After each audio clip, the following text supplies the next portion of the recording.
What is up, everybody?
Bro, let's go ahead and get everybody into the office real quick.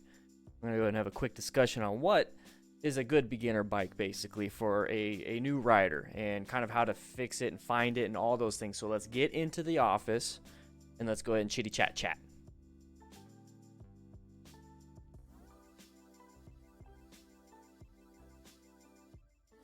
Whew. Starting my day in the office. How's everybody doing? Yeah, come on in. Come on in.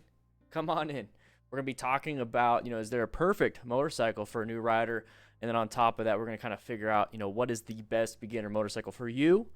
And it's not a specific motor. I'm going to get into it pretty soon. I got mine up there right above my head. I don't know how I was able to get it up there. But anyways, take a seat. Crisscross applesauce right up front. Let's get it going. Alrighty. All right, we got you guys over here on the chitty chat. Make sure you guys raise your hand. Once we get 100 likes, we'll pretty much start the actual class. What we're doing now is just going to go over a quick topic so we can go ahead and understand what's going on. If you've never seen my office, this is what we do here. I'll take you guys to the crew lounge later and maybe take you to the garage and the gym, all that stuff. We're here in the firehouse. I got my notes right here so that I can read them if I have to, kind of keep me on track so that I'm not bouncing around. Squirrel. So I don't do that. So what we're going to do is, like I said, talk about is there a perfect motorcycle for a new rider. I'm going to tell you guys right now. Oh, yeah, I forgot. 82 Tony PR. I forgot. It's usually Thursdays. We don't have it, but we're still raising money. So no super chats today. We're raising money for the Movember Foundation. Okay, if you don't know what that is, that's for, see, it's squirrels right there, man. See what that is we're going to raise money for prostate cancer research, suicide prevention, mental illness for men, also testicular cancer research. That's what we're doing here today. So if you want to become a member, go ahead and become a member. That's just $2 a month or even one time to be a member. You get all the green. Those are the green. Those are members. But if you want to support with donations, none of that money is going to come to me. I think they took away my super chats so that we can have this going. Anyways, now that that's over with, thank you so much, 82 Tony PR, for the $20 donation. What we're going to be talking about now is the best beginner bikes. Is there a perfect one for a new rider? Okay. So I'm going to try my best to kind of stay away from this so I can stay on topic. I know 82 Tony PR. See, you're distracting me. So right away, I'm going to talk about fitment, size, and power, new or used. And then I have like a small list. It's not updated completely. I have a small list of some really good beginner motorcycles. I have some street sports, standard bikes, some cruisers, and dual sports. Right off the top of my head, okay? So that's what we're going to be talking about.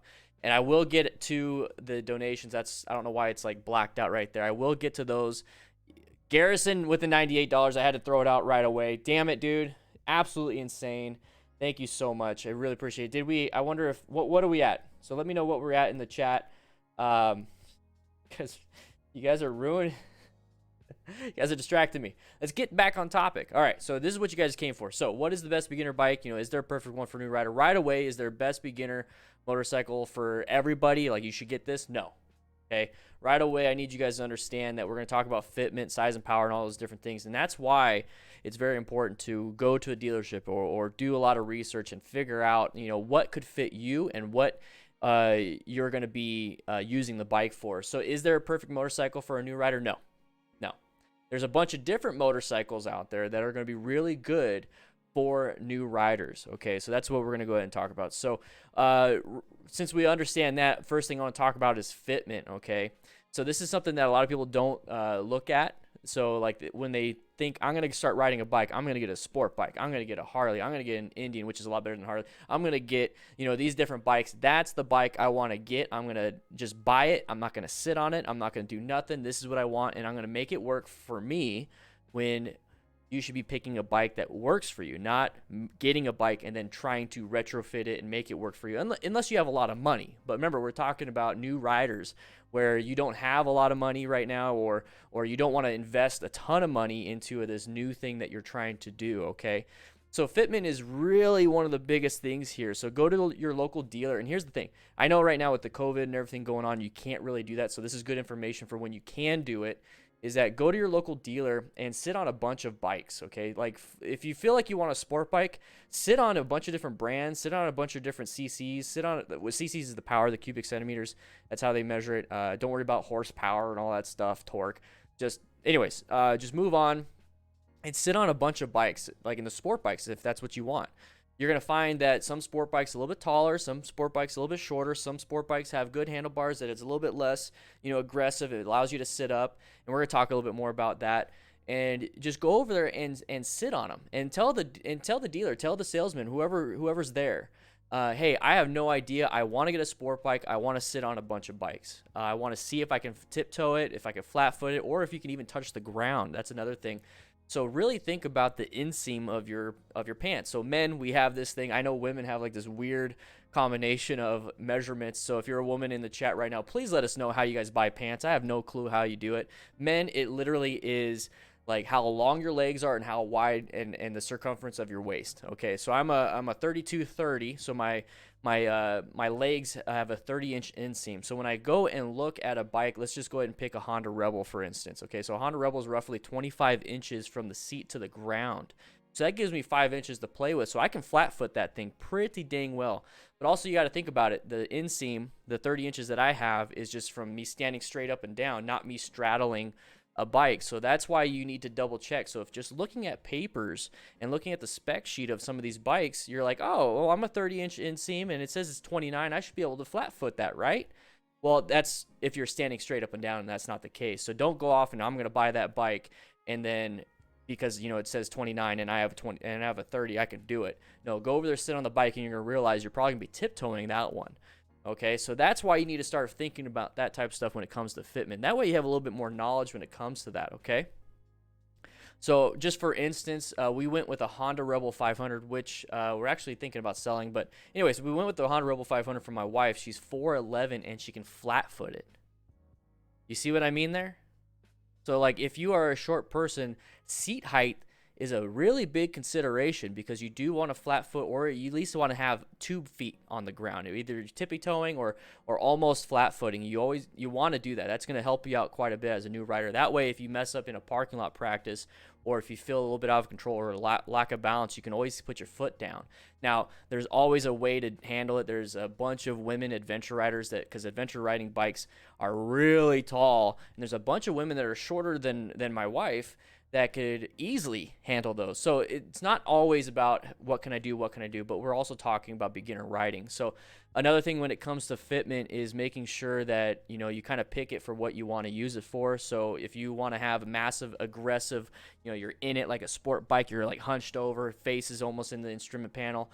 Well, that's mainly for racing and stuff, and you're tucking. So if you also want to check and see how the handlebars are, you got rear sets. I can go more in depth on that, which we can go a little bit later on in the stream at the end of the class when we bring you back into my office. We can talk a little bit more about that, but I personally like to sit more upright, not have cramps in my hips and my knees and my quads and everything. So I have certain ergonomics that I like to sit up with. It also plays into if you want to, you know, have a cruiser for long distance, if you want to, or a touring bike for long distance, if you want to have it, you know, in town only where you're kind of relaxed, you have saddlebags. That's all fitment and everything. We can talk a little more about that. Let's move on to size and power. We hear all the time that you need to get a small CC bike. Like get a 50, get a 150, get a 200, 300. Don't get 500. Don't get this, don't get that. All those things can really be a problem for some new riders because they're thinking, man, I got to really get a 300cc. I can't get any more. You know, if I get anything else, my friend said don't get anything above a 600. I'm just going to get a 300cc. Here's the thing is that it's going to be really good for the beginner having a lower cc bike, but it's also like playing it's like playing soccer or football, but with a small net and playing against toddlers. Yeah, you're gonna do great. You know, it's gonna be easy, right? It's gonna be really easy to juke those kids and move the ball around, and you're gonna do fine. But you're also gonna learn a lot of your, you know, if you're brand new to the sport, you're gonna learn a lot about how to dribble the ball, do all these different things. And then you can move on to the next step where you're playing against people your own age. So you see how that transition is. You might outgrow it, you might not, but damn, is it a lot of fun to play soccer against toddlers. So you might want to stay with the 300cc. You know what I mean? So go ahead and pick that if you want, or don't.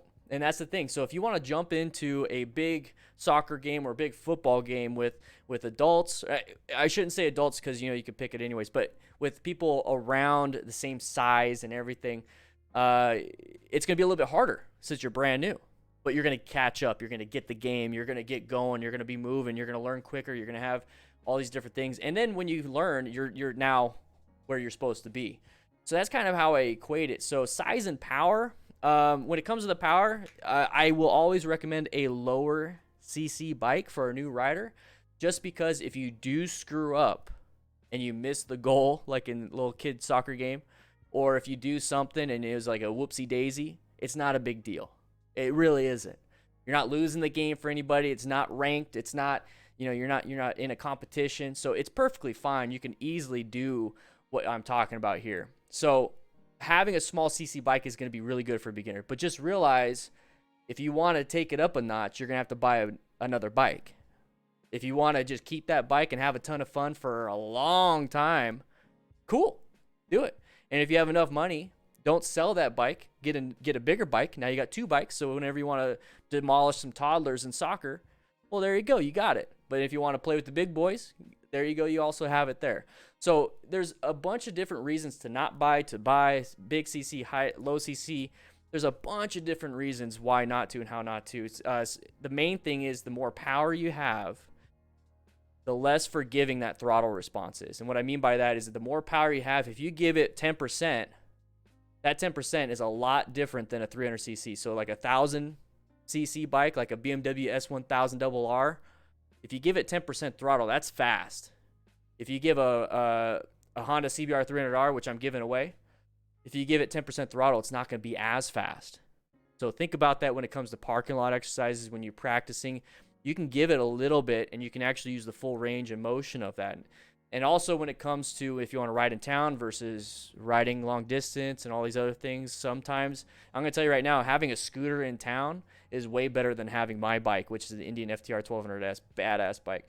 Having a scooter in town that has some power to it, like at least 125cc, I'd rather ride that than my Indian FTR, to be quite honest. Or even like a Grom is a 125, okay? Actually a Grom higher seat height than a Honda Rebel 500, just to let you know there.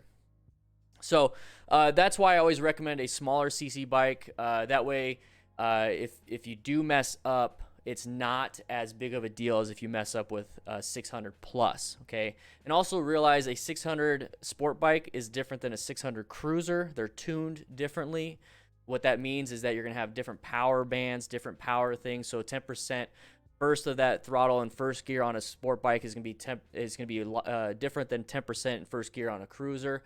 So this is why I always recommend taking an MSF rider course, like the basic rider course, because a lot of times those coaches will have a bunch of different sets of bikes, usually like a GZ 250 or like a CBR 300R.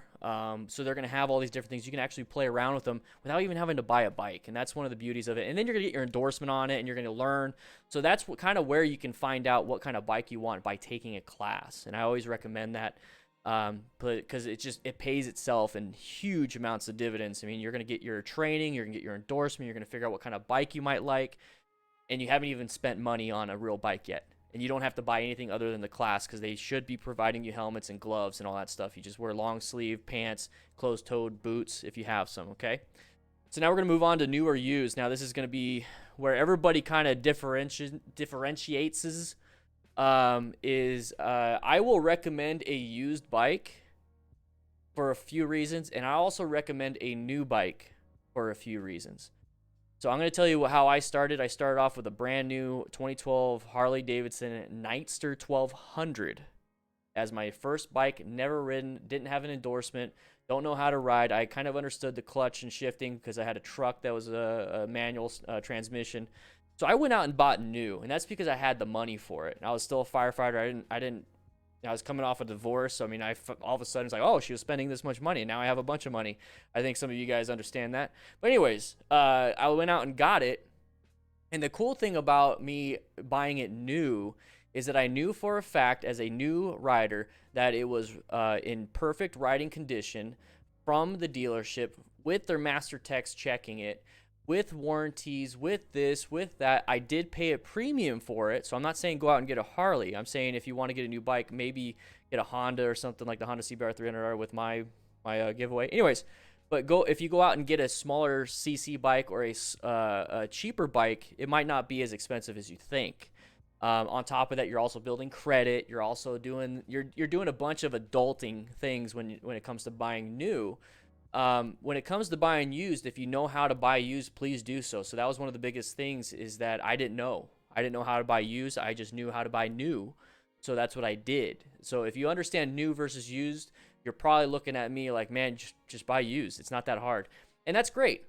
I just don't know. That's why I have my best bud, Matt. He knows how to do all that stuff, and I let him handle all those things, and he handled the giveaway bike that we're giving away, because I just didn't feel like dealing with it, so I can talk with you guys. Anyways, what I want to mention about the used, though, is that when it comes to the beginner rider aspect, and when I said, if you get a low CC versus high CC, and I talked about giving it too much throttle and having a screw up, the thing here is that if you screw up on a used bike, it's less money out of your pocket. So when you buy new, you have taxes, you got all these different things, and I think some states you have to do taxes. So new, you have taxes, you have warranties, you have interest rates. I mean, unless you pay cash and all this other stuff.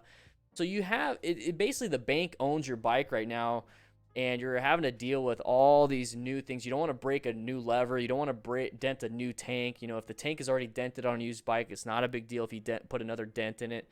So that's kind of the aspect of why people say new or used. Used bikes, if you make a dent, you do this and do that, that's perfectly fine. Okay, so go ahead and mess around with that. Buy protection for yourself and the bike. Make sure you do all those things.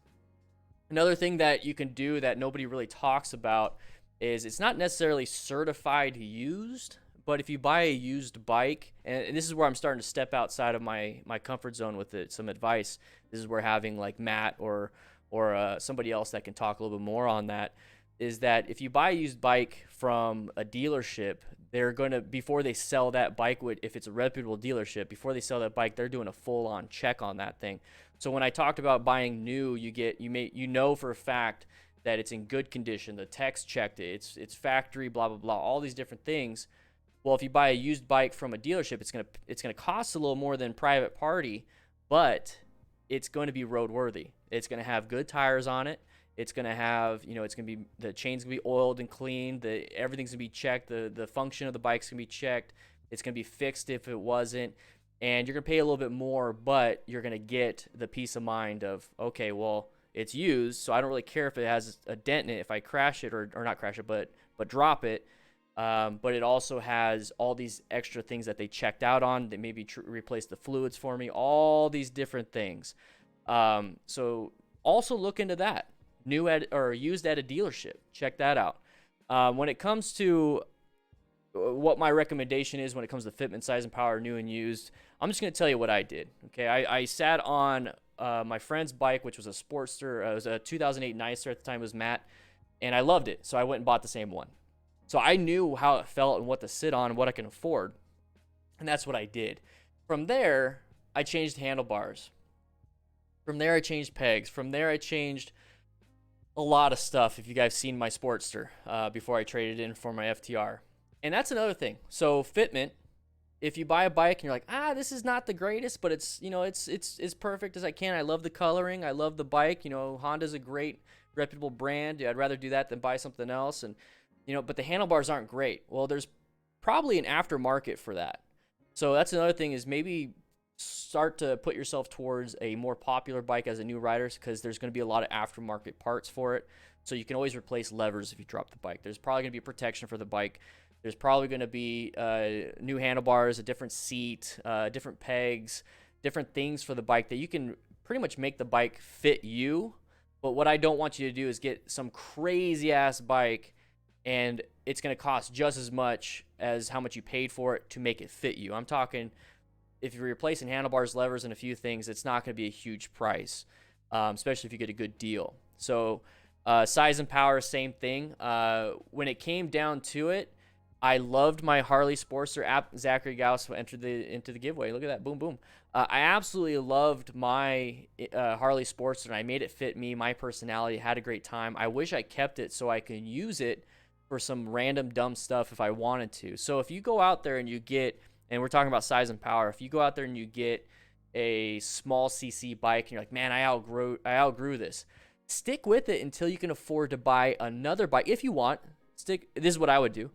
Stick with it until you can afford to buy another bike without selling that bike, and then turn that bike into a track day bike. Turn that bike into, I'm just going to head in town. I don't feel like dealing with a 1000cc bike. I have this 300 and it's perfect for this. I'm going to do that. So you have two options, because one bike is not going to fit everything. Okay, the closest thing that's going to fit everything is like an adventure bike or a dual sport, where you can go on off-road and still go long distance if it's a high CC, but you're not going to be the best at everything. It's like a jack of all trades. A sport bike is basically one thing. A cruiser is basically one thing. So just realize that. So if you get a small 300cc Honda CBR 300R with ABS 2019 model on the Patreon at ddfmcrew.com/motorcycle giveaway, if you get that, maybe the next bike, get like a big sport touring bike. Is like, you have a small CC sport bike for in town having fun, but then you're like, man, I want to go travel. I can't do it on this thing. Well, but I still like sport bikes. Well, I'm going to get a sport touring bike that's a higher CC. So that's when you start going down that thought process, and that's what I would have done. I don't know. Maybe I'll keep the Honda Rebel. I don't know. We'll see. But anyways, new or used, what I would have done, I don't think I would have changed what I have done outside of maybe getting a used bike at a dealer.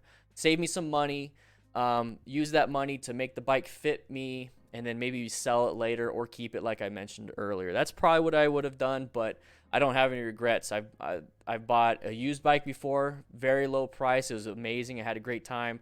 I've bought 4 new bikes from dealers before, and I've had a great time each time. So either way, it's about what you can make the best of, okay? So I do have a very small list. This is an older list, so maybe some of these aren't even there anymore.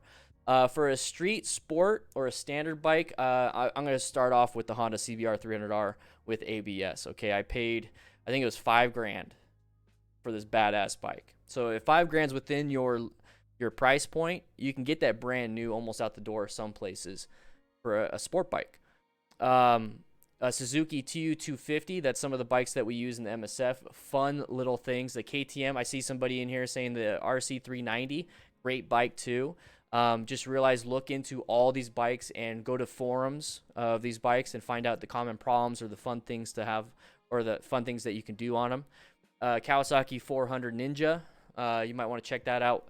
Suzuki GSX 250R, Suzuki SV650, that's a very common naked bike too. When we go into the cruisers, a Honda Rebel 300 or 500, the newer ones, so anything 2017 and above is going to be 300 or 500. And even the 2020 Honda Rebel 500s and 300s, I believe, have a bunch of new upgrades like LED lights, a gear indicator, and all these different things. Another one you can go with is a Kawasaki Vulcan S. So when I talked about fitment, what they have is like an ergo fit, so you can actually move the foot pegs back, the handlebars back, and it's all built in within the system. So it's actually pretty cool for ergonomics. So if you're ever looking for a cruiser, check out the Kawasaki Vulcan S. And then we can start going a little bit higher price points. So if you have a little bit more money, look into an Indian Scout 60 or an Indian Scout. Those are great great bikes that you would probably never want to get rid of unless you want to go bigger, bigger, and bigger. For dual sports, Honda CRF 250, Yamaha TW 200, so that's a 200cc. Typically, when they have a number within their name, that's the cc's that they have. Kawasaki KLXs, so they have a bunch of different kinds. That's a dual sport. That's the one I took my very first BRC class on, a 250L, or I'm sorry, the 250, and it was a ton of fun. Also, there's a Kawasaki 300 Versys. I think that's how you say it, Versys. So there's that, okay? All right. So now that we have 91 likes, I kind of expected a little bit more. Remember, we got to sign in to get this going, all right? Sign into class by hitting the like button. But I want to take you over to my garage, and I want to show you what I mean when I talk about the Honda CBR 300R. I'm giving it away, guys. I'm giving it away. Oh man. It's a long run. How'd you guys get here before me? How'd you guys... Anyways, that's what I'm talking about right there. That's a Honda CBR 300R with ABS. Okay, that's what it is right there. It's a great sport bike. Got it in my garage. My bike is way over there. That's the Indian FTR 1200S. So there's slight differences. Mine's a naked street tracker type bike. This one right here is a sport bike, so you see the fairings and everything right there. So you can actually get sliders and a bunch of other cool things for this bike. This is what I want you guys to see, is that, you know, you can win this, okay? You can win this. We're going to be drawing the winner in October. And here's the thing. This is the first bike I'm giving away, so there's not a ton of entries.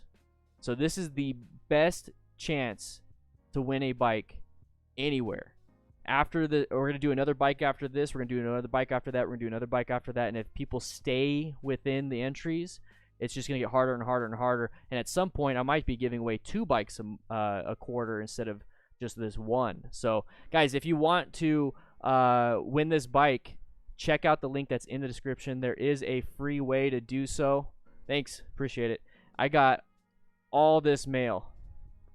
Guys, I got all this mail. There's actually more. This is the free entry way. Okay, I wrote all your names down. Write in the chat if you sent me a letter. Anyways, I'm gonna head back into the crew lounge. Yeah, I'm gonna go to the crew lounge. If you're a crew member, you know what it looks like. If you don't know what it looks like, we're doing a full-on tour of the station here, guys. Doing a full-on tour. Full-on tour of the station. Okay, so grab yourself a burrito. We got some burritos today. Okay, you want to join the best damn online motorcycle community in the world, you click that join button. But grab yourself a burrito, crew members. Play some video. Dylan, you still back there? Yep. Once again, if you get the high score, you need to put Dan. Okay, I want to see Dan's all the way down. Yeah. No. You don't get to put your name. All right, I'm gonna erase it. Okay, whatever. Anyways, grab yourself a burrito, play around, have some fun. There's some kill cliffs right there. But anyways, let's get back. Let's go to class. Let's get this started. We have 120 likes. So rookies, go ahead and disinfect everything for me, please. All right, let's see it. Tacos was yesterday, bruh. All right, so we're in class. We're going to watch this video. In fact, I'm going to let it play in the background. No, we're going to get started, right? Sign in to today's class. You see the sign-in sheet. In order to get credit for today's class, that's what we're going to be doing. FE, I know, I'm sorry. I'm supposed to stop saying free entry, but you know what?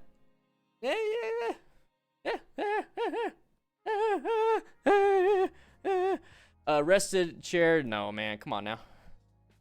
Real quick, I did see that we hit a bunch of new donations to somebody in the Discord in the lounge. Just one person. Please share the link to this video, this live stream, this class. That way I can actually get it on my phone so I can keep an eye on the donations. I lost the link. Somebody help. Somebody help. Actually, you know what? Don't worry about that. Don't worry about that. Let me shoot. Because I just realized a bunch of you guys are going to do that. So I'm going to go ahead and do and at everyone on the Discord. We got 4,500 plus members on the Discord. Discord is absolutely free. We are live. I will just do that. That way I have it there. I have it on my phone.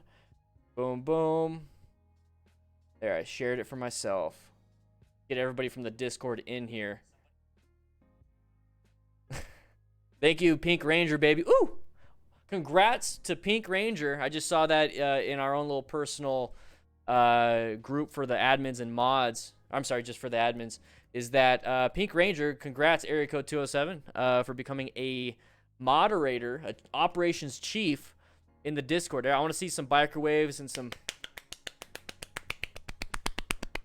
claps for her. Pink Ranger, though, I mean, come on now. Come on now. It's all about that Green Ranger. Anyways, let's see what we're at. Let's see what you're at. Whoa, $3,015 out of... What? Okay, so I got 82 Tony PR with the 20.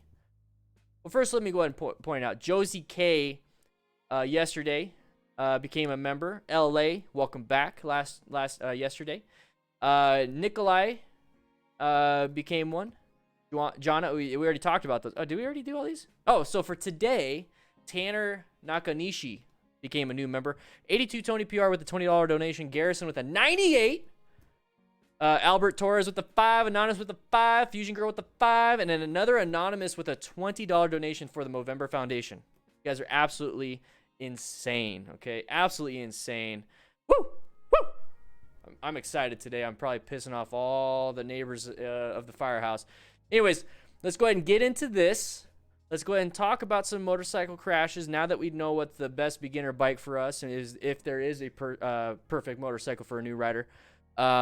Let's go ahead and get into this so we can talk about situational awareness. Remember, we're trying to be smart riders, so seeking out and recognizing hazardous situations. We're also maintaining our fundamental skills. We're also acquiring personal protective equipment and utilizing it. So it's not just about buying it. You actually got to put it on. And also for your bike, too. I recommend getting it for your bike. Also, rescuing other motorcycle riders with medical training. I'm all doing this. I don't know why I'm doing that. T is for teaching and mentoring other motorcycle riders, too. Mr. Moopy, welcome back, baby. I see the beard. I see the beard, baby. Woo! Keep saying the woo. Oh, yeah. Hey, what's up, guys? Motostars here. Today I've got another dose of crazy people versus bikers for you. So, check this out and ride safe.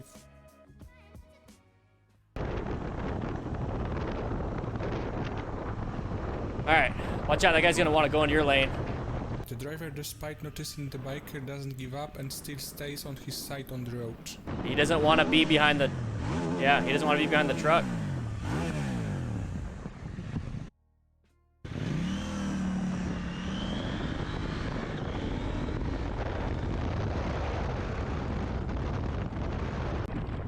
There you go.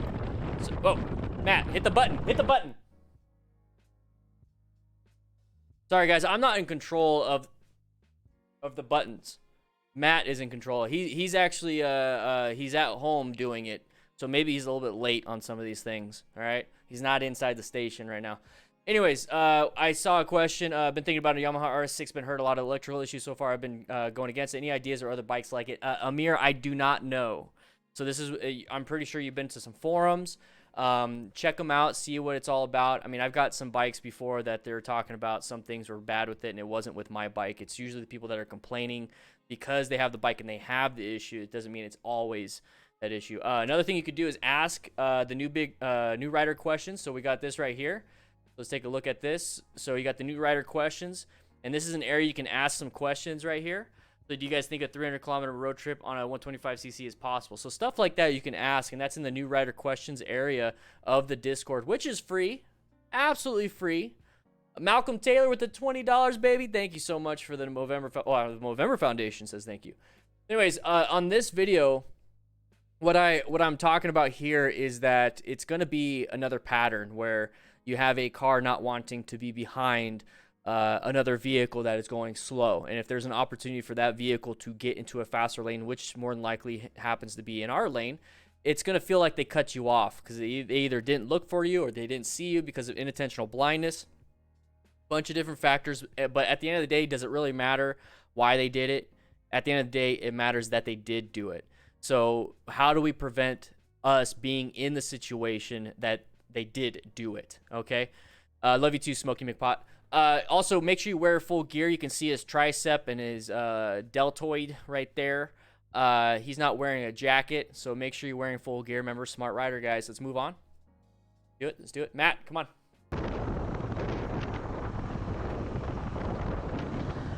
So as soon as I see this, I'm thinking to myself, you know what? Nobody's in front of me. This car is stuck behind a semi or tractor trailer or whatever it is you guys want to call it in your part of the world. It doesn't want to be behind him.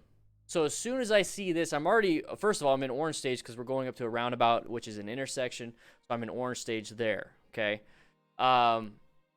So what I'm concerned about is this person wanting to get away from that driver, the semi driver, and get into my lane. So I'm concerned about that. So one thing I've really learned about is like, am I concerned about it? Am I concerned about it? Am I concerned about it? Do I keep my position? Do I keep doing what I'm doing? Do I just stay concerned and paranoid? Or do I just sit back and give them the opportunity to move over? Because if I was in that position, I'm looking at my mirrors, I'm looking at my blind spot. It's like, man, can I get over? Can I get, nah, there's cars there. Damn it, I'm stuck. So if I'm this motorcycle rider and I see a car there and I know that's how I would react if I was that car, I would sit back and be like, man, I got you, bro. I got you. Go ahead and come on in. I'm going to keep this open for you until it feels safe for me to move anyways, but I'll keep this for you. Chas 2020, welcome to the crew, baby. Oh, welcome, welcome, welcome. So that right there is why I feel the need to let somebody in and give them that space. Because if I was that car, I'm looking in my shoulder. I'm like, man, I don't want to be stuck. So do that for other people. And guess what? When you do that as a motorcycle rider and you wave at them or they wave at you saying thank you, that just made us, all of us motorcycle riders, look good to car drivers. You see how it all plays in? Put yourself in their little cockpit, their little shoes when they're driving their car, and realize, you know what? Maybe I would want to move, and if somebody let me in, I'd be very gracious, very thankful. I don't know. Maybe that's just me. So let's watch once again. The driver, despite noticing the biker, doesn't give up and still stays on his side on the road.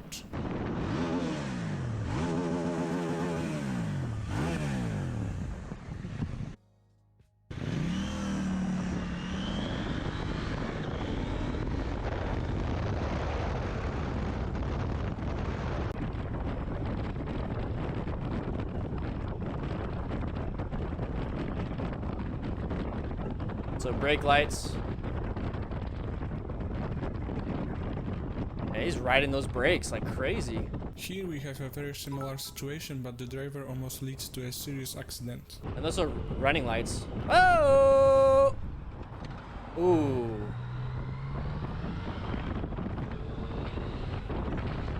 Yeah, I would say something too.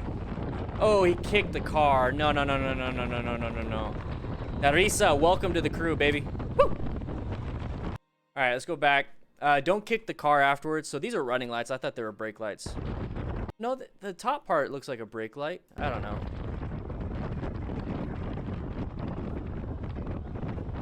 Here we have a very similar situation, but the driver Yeah, those are brake lights. They were running those brakes like crazy. almost leads to a serious accident. All right, so we got 2 lanes, right? We got 2 lanes. What I like to do when it comes to being near vehicles is never in a position where if that vehicle goes side to side, I will be touched. I never, ever. And that involves other motorcycles and other cars and anything on the road. Okay, so when you do staggered riding, okay, remember staggered, when you're riding with a group, you have it enough to where you can do this, right? So if you get into this area where you're next to another vehicle or another rider and they do this, they're going to hit you. So that's going to be the biggest problem. So if this person brakes and then gets to you, so if this person brakes and gets into your spot, you need to slow down and get out of that spot or speed up and get past. And you don't want to do that. You don't want to do that in a roundabout. This is not the place to pass people. So my best suggestion is to just keep and maintain that spot and move back. So he accelerated into it and found a spot, because you know what, my lane is my lane, your lane is your lane, you're supposed to stay, I'm supposed to stay, I'm doing what I'm supposed to do, you're gonna be at fault if you hit me. At the end of the day, it doesn't really matter. Okay, if this person looks like they hit him and just kept going. So that right there is why I put my own safety as my own responsibility. Okay, I don't put my safety as in their hands. I make sure I'm responsible for it. So right here, I see that I've enclosed the gap here and I'm going to roll off the throttle. Once I get out of the roundabout and it's a straight line, I have more options. Right now, the biggest threat is the fact that this is an intersection and a curve. So I'm not worried about passing, and I'm not worried about any of that stuff or speeding up. I'm just trying to get out of it safely. So when I see this, roll off the throttle, move back just a little bit, wait until they kind of make a decision, because remember what we talked about in the previous thing is that if they're stuck behind somebody and they're going slower and there's an open lane, they're going to go for that with or without looking. And I know you guys in the chat, right in the chat is if anything like this has happened and you're like, why did they not see me? It's like, and then you thought to yourself, oh, okay. You don't have to explain it, but just say, yes, this happened to me, or no, this hasn't yet. If it hasn't happened yet, learn from this one. So he was able to apply the brakes, almost dumped it. I'm pretty sure he has ABS on this bike, so it kept him upright. So he did a good job. He went into red stage, applied the brakes. He had a close call, but his fundamental skills kicked in, and he was able to not get hit. Okay, so situational awareness, it's what you don't know is going to hurt you. And when we look at this, and if we don't know that this person wants to go under our lane, and we just assume that they're going to stay in theirs, that's what's going to hurt us. But if we take a quick look a little bit more, he's got his blinker on. Okay, so he's got his blinker on. Is he supposed to change lanes inside the intersection? No, but you know what? People do it anyways, and they do stupid crap, and there's nothing you could really do about that. So what you need to do is once you see that, or if you just know that there's an open lane like this right here, just go ahead and roll off the throttle and just let them go in, or just assume that they're going to do it. Once you get out of the intersection, get your ass out of there. Done. Okay, so that's what I would do, and that's what I recommend. Try it out for yourself. I've been getting a lot of comments and emails saying that being more aware has actually saved their butts to where they were able to be in orange stage and not have to panic or go into red or brown stage because they saw the pattern ahead of time. Let me know if you've seen that also, guys. Tapiwa, thank you for the donation. Woo! So after that happens, what I would do, and I would just tell them, hey, man, look at me. Come on now, look at me. And then I'd move on. Kicking doors, punching mirrors, being dumb stuff is not what you need to be doing. This was a mistake. He had the blinker on, so I'm assuming there was something. But remember, we're doing an after-action review. We don't have the same emotions as this rider, so I can't blame the rider for doing what he did. But let's learn from that so that we don't put ourselves in that situation and get that anxiety and anger level up. We can keep it down and keep it low and actually feel like a badass because we saw what could be happening and we prevented it from happening in the first place. Let's see if we can get 600 people in. Let's see if we can get 600 people in the class. Share this class around. We still got another an hour and 20 minutes, baby. Let's do it. Everyday watches, welcome, baby.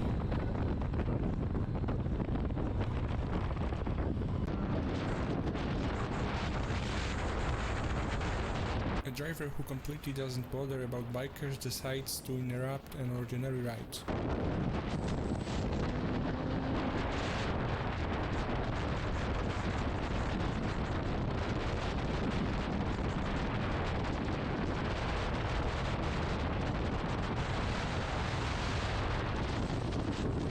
Non-issue, dude.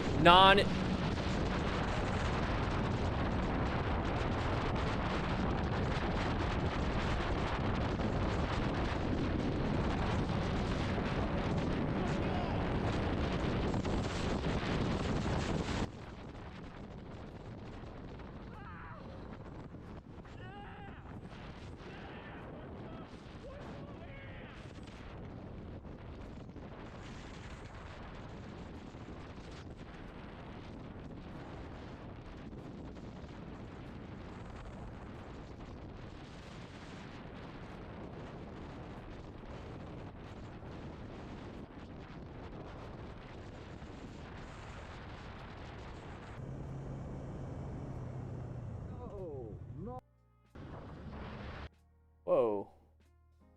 Come on, Matt. Fix that. AA Ron. AA Ron with a 20. AA Ron, is this you? Is this you?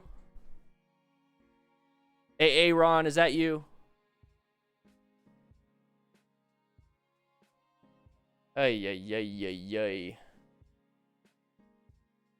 Ay, ay, ay, ay, ay, ay, ay. All right. Right away. Right away. I just want to say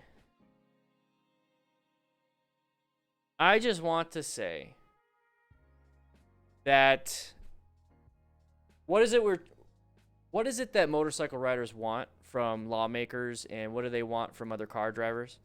They want us to be treated, or we want us to be treated. We want to be treated like a car, right? We want to be treated like a mode of transportation. We want to be treated and have our space. Don't share my lane. You know, don't pull up next to me just because I'm off to the side. I'm a vehicle. This is my space. Don't touch me. Don't get near me. Well, if that's the case, then what happened here was why do car drivers have to assume that two motorcycle riders to kind of like this are like one vehicle? Like, why? I don't understand that. So let's move on a little bit more. So real quick, you notice how this guy is right on his butt? There's an open lane. We talked about that pattern, right? In the last couple of videos, we just talked about that. A driver who completely doesn't bother about bikers decides to interrupt an ordinary... Why did we switch lanes? Why are we switching to that middle lane, guys? Because the right lane's going slower than what we want?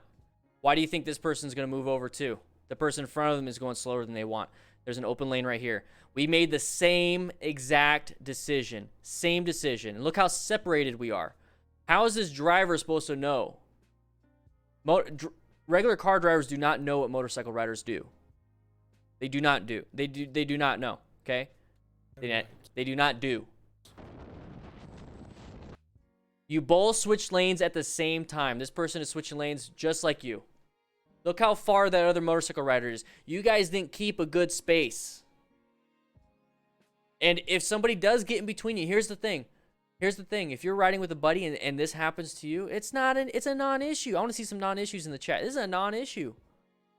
Just go around them when you can. Do it safely. You guys should be on a comm system. If you're not, you know where you're supposed to be going. You can still see them, you know, if you get good line of sight. It's like no, you can't get between me. No. I'm going to get pissed off. You see what I mean? Don't do this.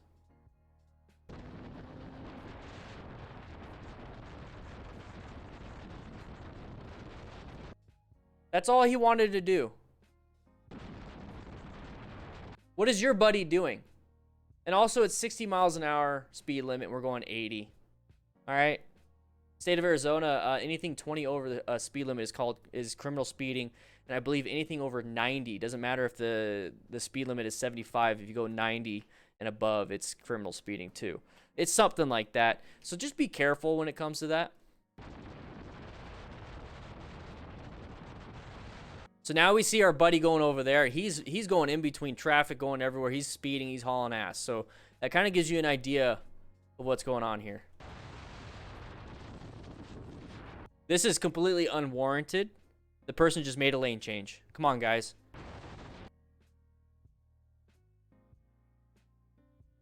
Wish I could grab it.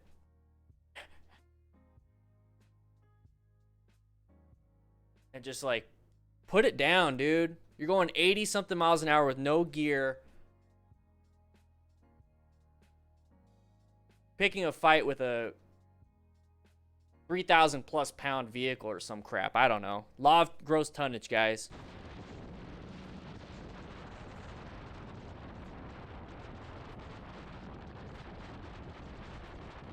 So now we're stuck behind this vehicle also, the white vehicle.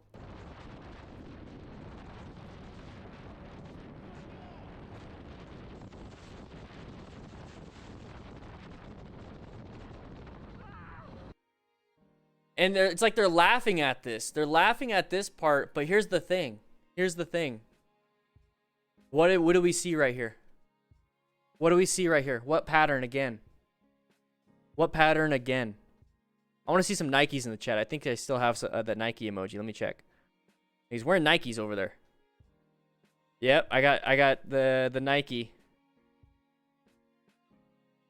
I'm going to click it too. Look at that. Guys, we're not even wearing gear. Andrew Jones, I'm gonna hit show on that one, but here's the thing. I don't hope these guys wreck. And that's the difference. I can criticize this. But I don't hope anyone wrecks. I really don't. I don't hope anyone gets hurt. I'm just trying to point out the lack of gear, because if something does happen, they're going to be severely injured. I'm also going to point out the lack of situational awareness, because that would have prevented this whole thing. And guess what? We're going to learn from it. We're going to learn from it. So, I mean, I get what you're trying to say. I get what you're trying to say, though. I get it. But I don't want to have anybody crash. I don't want to have anybody crash. Okay? So let's not get mad at these guys. Let's not get mad at this driver. Let's not get mad at anybody. Let's just see what's happening.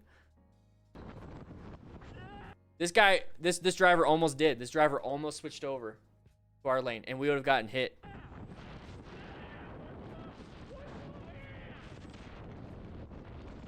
And now what? You can't do anything either. Can't do anything either.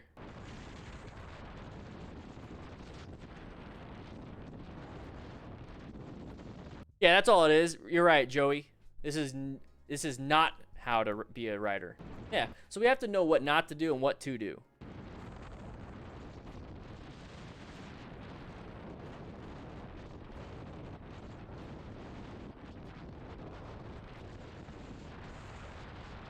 I'm gonna tell you right now, Yami is not a squid. Yami Noob is not a squid. That dude, maybe at the beginning, but I support what he does. He's doing good. He's doing real good. Oh, mother. He ran a stop sign. Yeah, he didn't ignore. He didn't ignore. This driver did not ignore. He saw it too late. He saw it way too late. Oh, mother. So when I see this and it's like he saw it too late, when he sees it too late, my thing here is that it's an intersection, right? It's an intersection. What stage should we be in when it comes to an intersection? We should be in orange stage. So when we're in orange stage, we're aware that there's a hazardous situation, so we're going to be prepared for what? We're going to cover the brakes, we're going to slow it down. Even though we don't have a stop sign, we're still going to slow it down. We're going to be prepared for anybody blowing a stop sign or crossing the path of travel, because we see what? Side of the vehicle right there on the top right next to Motostar's ears. You know, that's what we see. Anonymous with the $20 donation. Thank you so much for the donation to the Movember Foundation. We're at $3,093. Woo, baby. Blew our goal for the month. We're only halfway through. Oh, man. We hit the tippity top and we're only halfway up. Anybody else see the Dr. Disrespect announcement video earlier today? Ooh, I'm glad to have him back. Anyways, orange stage right there. Jams, Nana. Ooh, baby, with the 20. Thank you so much. Orange stage. So we should already be prepared for this possibility. So it should not be like, ooh. And you'll still have that. You'll be like, ooh. Be like, instead of being like, ooh, that scared me. It'd be like, ha ha, oh ho ho. I saw you. I knew you were going to do it. I knew you were going to do it. That's what I do. In my head. I don't do it with my hands, but that's what I do. I'm like, ooh, I knew you were going to do that. That's how I feel. Anybody ever felt that way after watching a couple of these videos? You're like, ha ha ha, you jerk. Good thing I was prepared. I do that all the time. In the car. And on the bike. In my head. And out loud. Anyways. Oh, mother.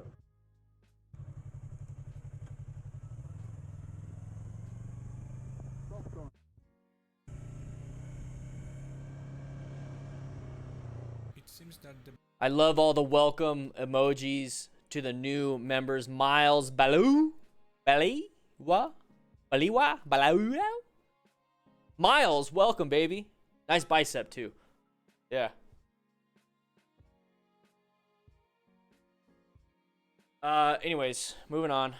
The biker is completely tired of the driver's tragic behavior, and after a short reflection he Real quick, why are we hanging next to another vehicle? Why are we hanging out next to another vehicle? All the time, area code. Same, the Bouse. Same thing. Dr. Disrespect got banned from Twitch like June 29th or something. He just made an announcement on Twitter and Instagram that he's coming back or something.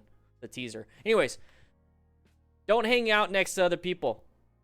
See that red car? Don't hang out next to other people. decided to punish him. No, no, no, no, no. This is Moto Rides AZ. This is in Arizona.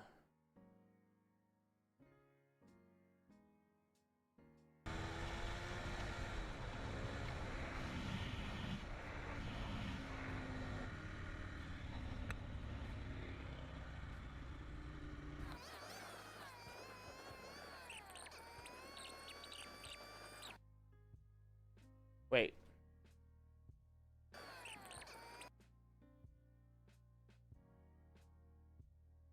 Did he really edit out his misspelling when he could have just changed it when he was editing it?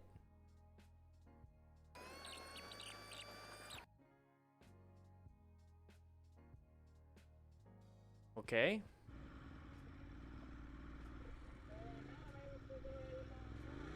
No. All fine. All right. If you get that upset where you have to follow and find somebody, you already lost. You lost. It swerves into me. Yeah, you already lost, dude. Everything past the decision to think like anything. Like this was an issue, but you made it a huge issue. So anything after that, there's nothing to learn from. There's nothing to learn from.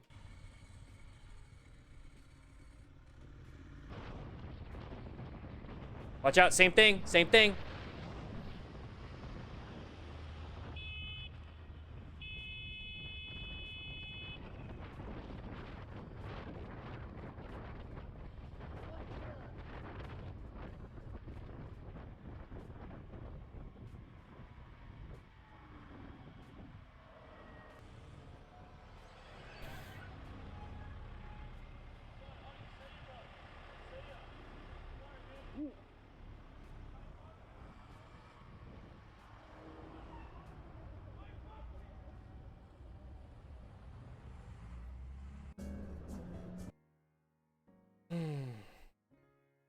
I know it's like a non-issue to us because we figured it out.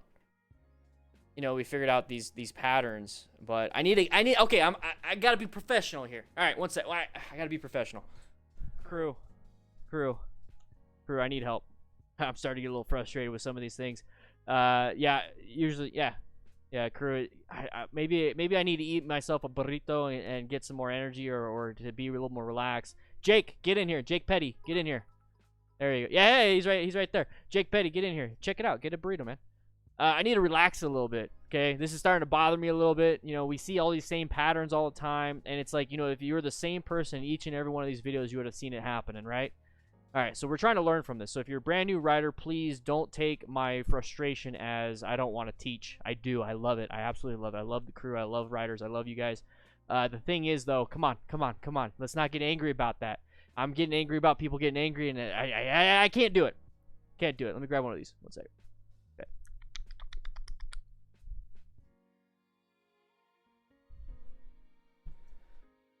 All right.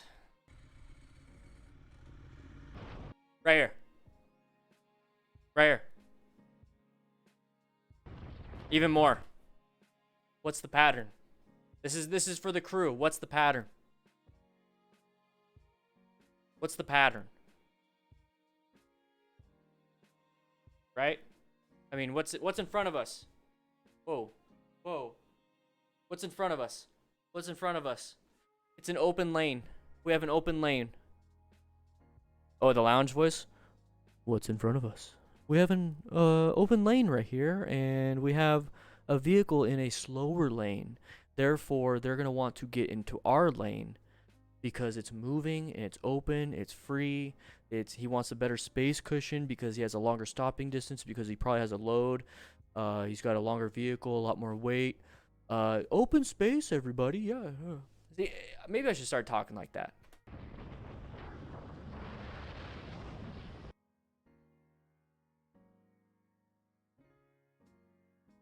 Okay, so let's say let's say you missed this. Let's say you didn't see it. Okay, let's turn this into a positive, Dan the Firemans. Let's say you didn't see this. And then this starts happening. Let's get over here. This is when he recognized it. What can we do? We can apply some brakes. Or, if we have a powerful enough bike and we have the room, we can accelerate. Or, swerve to the right, slow down, make a right-handed turn because it's a right-handed turn coming up. I don't know. See what you want to do. Deontay, you got that. So here's another thing: is he did what he had to do. He did a good job. Okay, I should go back. I should take it back. I'm taking everything back. I'm taking it all back. Let's start all over.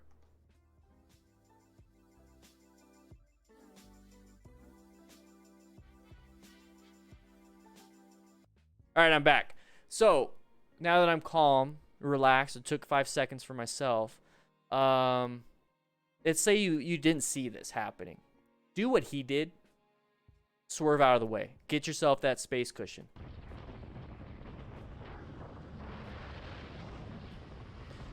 And this is the scary part. You got pushed into a completely new lane. Do you have enough time to slow down and stop before taking a right-handed turn? Probably not. So what he did was actually really good.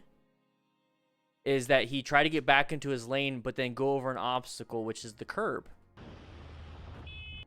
Thankfully, it's one of those curves that are kind of like at a ramp, okay? So it's like a ramp, so he's able to go up and over it. But what is a better choice? Okay, I'm not saying what he did was completely wrong. He saved his skin. He made it work, and that right there should be applauded. He made it work. Daniel, start thinking positive. All right. So. He made it work. But when you're in this position, you're doing like 20 different things in your brain in the split second. When we see this, you're constantly finding new escape paths, new escape path, new escape path, new escape path, new escape path. What's a better spot? Look at that. You can still maintain that swerve and go. There's no vehicles, right? Make it work. But since and it's a dirt bike, so this probably saved his butt. High clearance, good suspension, able to go up and over obstacles. So how do you go over an obstacle? Write in the chat. What are the 2 things I want you to do when you go over an obstacle? Okay, I'll give you the first one. I want you to blip the throttle, but when? When do you blip that throttle? Okay, write it in the chat. So you did good there.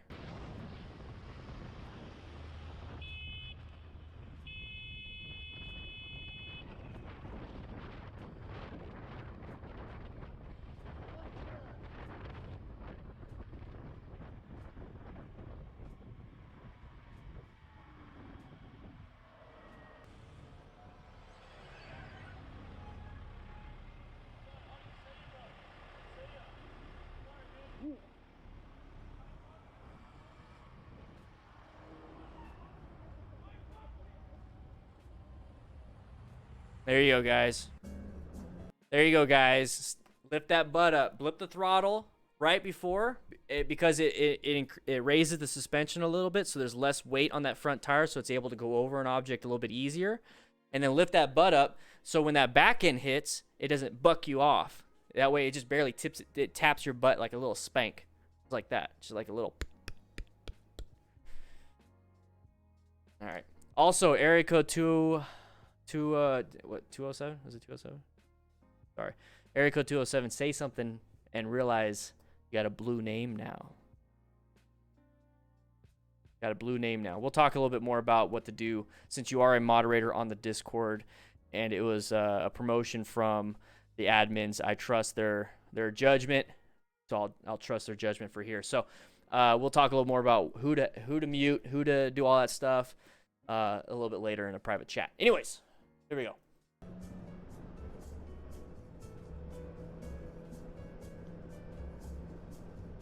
The driver decides to chase up the biker, honk at him, and almost run off the road in the remaining part of the clip.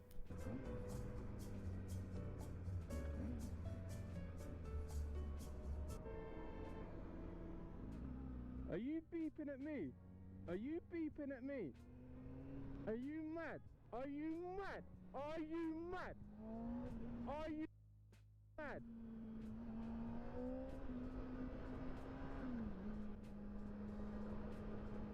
I'm gonna give this guy. Oh. Are you mad? Are you stupid? I'm not even trying to follow you. I'm just trying to drive.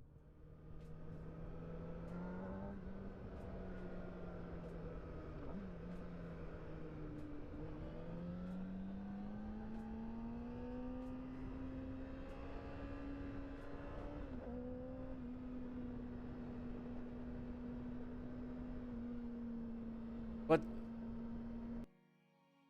the hell is this, Matt? Where you at? Oh, he's at home. What the hell is this, Matt? This is... There's nothing to learn here. Other than don't do it.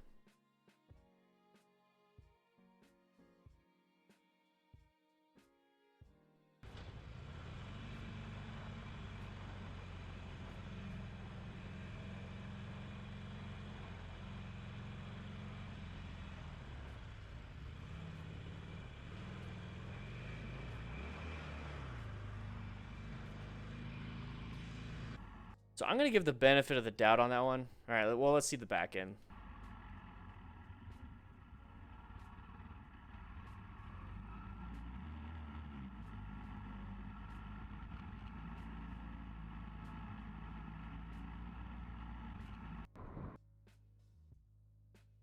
All right, so he's on the phone. Okay. I get that. Yeah, I get that.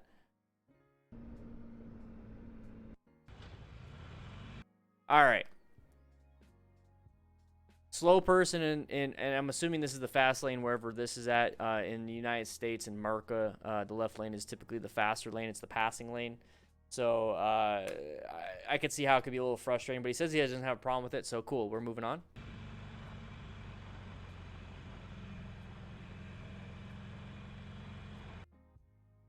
But real quick, what are you guys thinking? You know, I know we saw he was on the phone, but why is he going slow in a typical 50 mile an hour or 50 whatever speed limit, 50 kilometer or whatever? Probably making a decision of like, where the hell am I? And you typically see that in areas like this, where a lot of congestion, a lot of turnoffs, a lot of different things. Like, where the heck am I? And then more than likely he's gonna want to get in that right lane if it's more of like a what the heck am I doing? Because if he has to turn right, he knows how to turn right. These are all just little things that I think about. Who knows? It could have been anything. Could have just been the fact that he's on the phone and just like looking up, you know, DanDanTheFireman on YouTube. I don't know what he's doing. But don't be passing people that are like this, especially if there's an opportunity for somebody to turn off into the right. But, I mean, just swerve out of the way if you see something.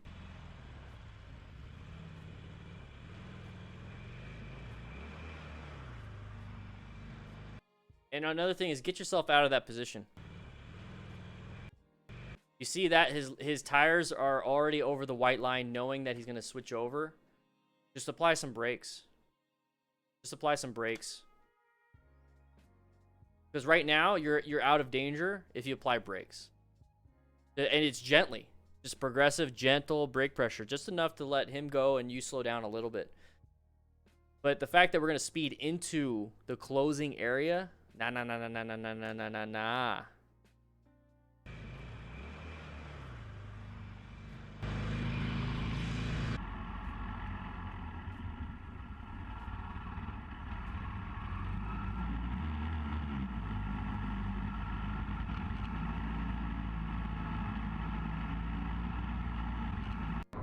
At the last moment, the driver decides to change lanes, giving the biker no chance. Τι κάνεις ρε μεγάλε? Hey, he put the bike back, or the mirror back. When it comes to a situation like this, you just don't have... This is like orange stage on orange stage. You're almost like always in red mode because you're trying to like do everything possible to get out of this situation. This is a terrible situation. It's a little too much for me.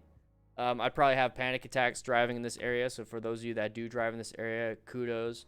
At the last moment, the driver decides to change lanes, giving the biker no chance. Τι κάνεις ρε μεγάλε? That's okay, that's okay.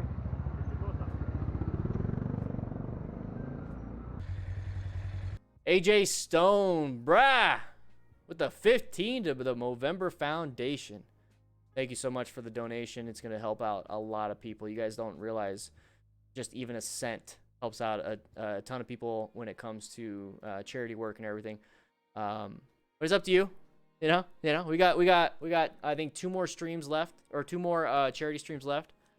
So super excited. Guys, we have 1 more hour. Let's see if we can bump the numbers up. These are baby numbers. 494 people in the Chitty Chat. Let's bump those numbers up. Let's bump them up. Let's see if we can get closer to 700, 600, whatever. Let's do it. Okay. Purple gloves are cool.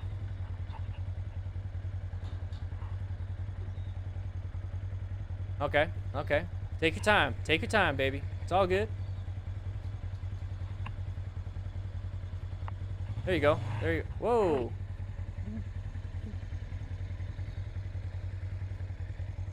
Not a big, yeah, okay. Just careful. Ooh.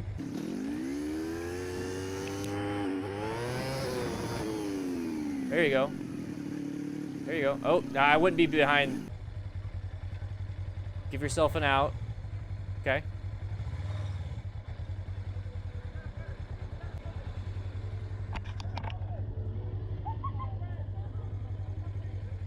Okay. Well, it's not your issue. It's their issue, right?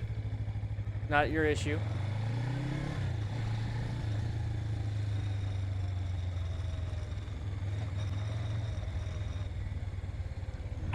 Okay.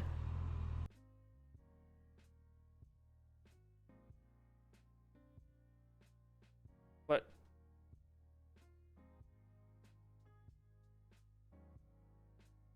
What? Okay. All right. So the one thing I can pull out from this, just wait my turn, baby. Yeah. I'm very new to riding at this point and had so chill back. Okay, so English second language, cool. Chill back then. So are you chill now? All right. Don't let these experiences make you pissed off at other drivers. If you're brand new, anonymous with a $5 donation. Thank you so much for the Movember Foundation. So just because, I mean, so stay confident, stay chill when you're riding, please. I like how she or he, I don't know, this rider is waiting for their time to go when it's safe to do so. Very good, very good. So when you do this, if you don't think anything of it, just take a quick look. This is a one-way.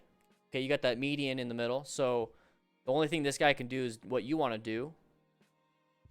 So to me, I mean, I got there first. I've been waiting, bruh. I get it. I should be going first. This person doesn't think so. And the sad thing at the end of the day, I don't want to be in a collision, so I'm going to let you go. If I see you start going, I'll be like, oh, man, what the hell? I'm going to do exactly what this person did, even now.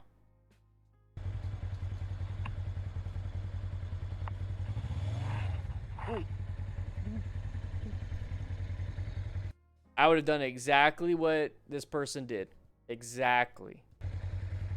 I'd be like, what? Dude, it's my... Come on now, bruh.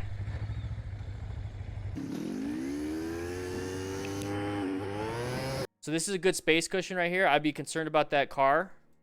The side of the vehicle. I'd be a little concerned about that. So orange stage right now. Back to yellow stage, but I flipped immediately back into orange stage because I see brake lights and a bunch of vehicles piling up. So I still want to maintain my space cushion. This right here, I don't like, but with what you have such a small road. This is probably where you're going to have to go. I'd be more off to the left. I know it's like really like, you know, close to the shrubbery and these pylons. I get it. I'd be there or I'd be over to the right. So in actuality, you know, those are the two options, but being off to the right might be better so you can see traffic and you can move out of the way if you could do that.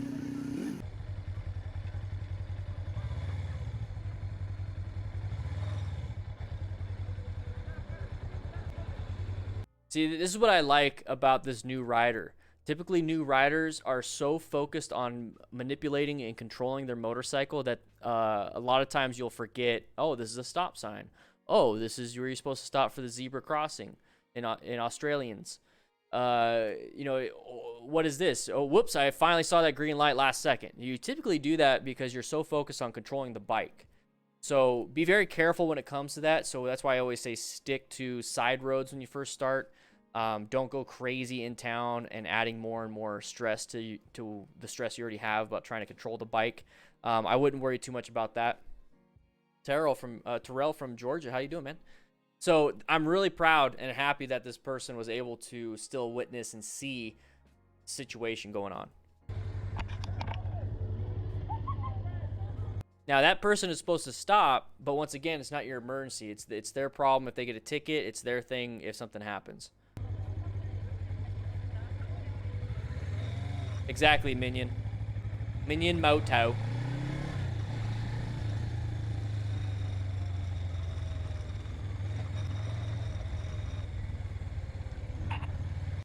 Cool. End of story. Very good.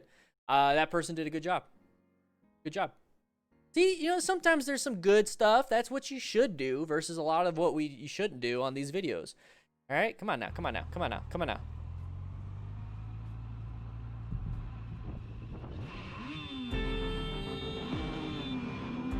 Good tracking. Good tracking on the editing.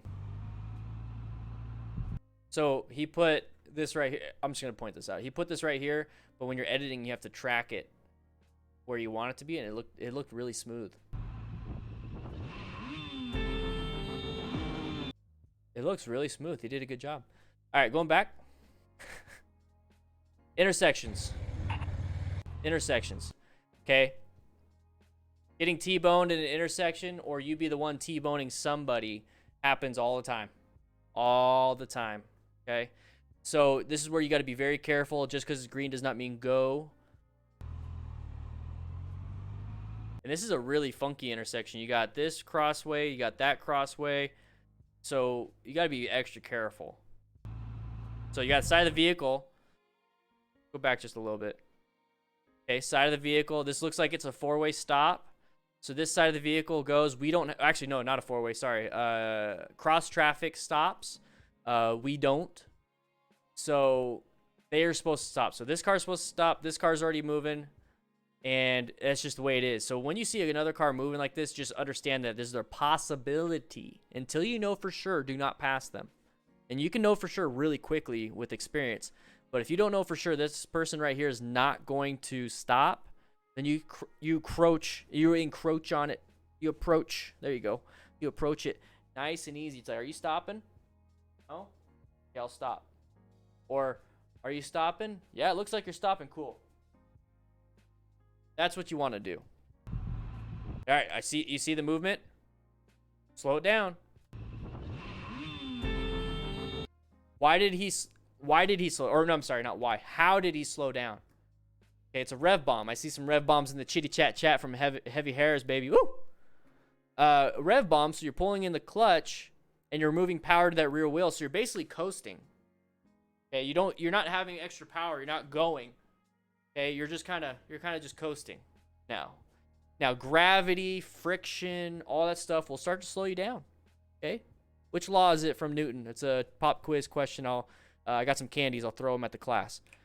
Which law of Newton affects that? Anyways, big Newtons. So that's what's happening. That's how he's slowing down. So the fact that he slowed down put him in a better spot.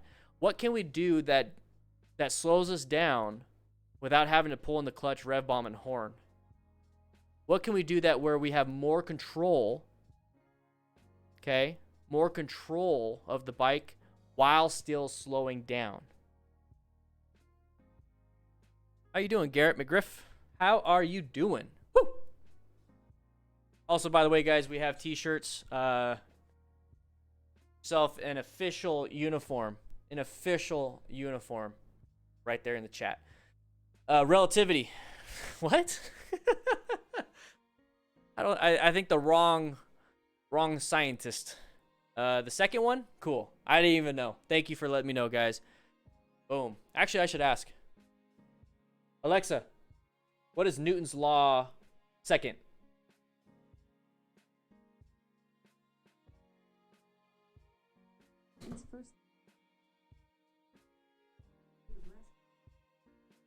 All right, enough of that. Hopefully your guys' went off. Anonymous with the $50 for the Movember Foundation. I'm going to say thank you on the behalf of the Movember Foundation. $3,183 raised this month for charity. In the next couple weeks, I will be asking the crew, the YouTube members. Okay, I'll do a YouTube member only post, and I'll be asking you guys what you think the next charity will be. I'll have a list of 5. I want you guys to vote on the next charity. Okay. Mark Slutweg, good thing how you explain the risk crash. I try to be as, that's the thing, okay? That's part of what we do here on the crew. We're as respectful as possible, and I felt like it was a sensitive situation, and I wanted to be as respectful as possible. There has been some updates to Two Wheel Jesus's traumatic brain injury. It doesn't look good, but it's still, I'm still keeping an eye on it. I don't think there needs to be another video. I tried to explain as much as I could, but yeah. So deceleration, Narisia, good job. Deceleration. How can we decelerate? We can roll off the throttle. We can apply some brake pressure. Engine braking, Deontay. There you go. Roll off the throttle. Pure K. Bouse. You guys got it. You guys got it. Siri, tell me a joke. Let's go ahead and move on. Ricky Companion with the $1 to the Movember Foundation. Thank you so much. I appreciate it, man. Thank you. Pikachu. Oh, the music, though. Oh. Deb Rise. That's a ladder. That's called a road hazard. Oh.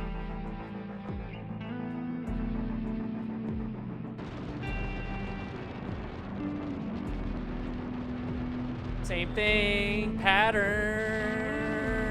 Yeah.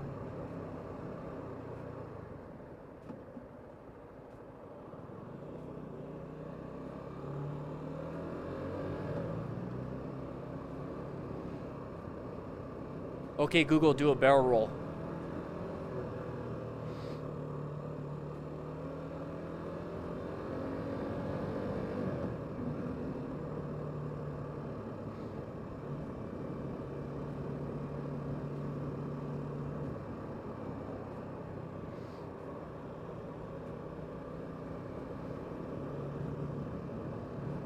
Yeah, just watch the dum-dums. Just watch them. Don't be a part of it.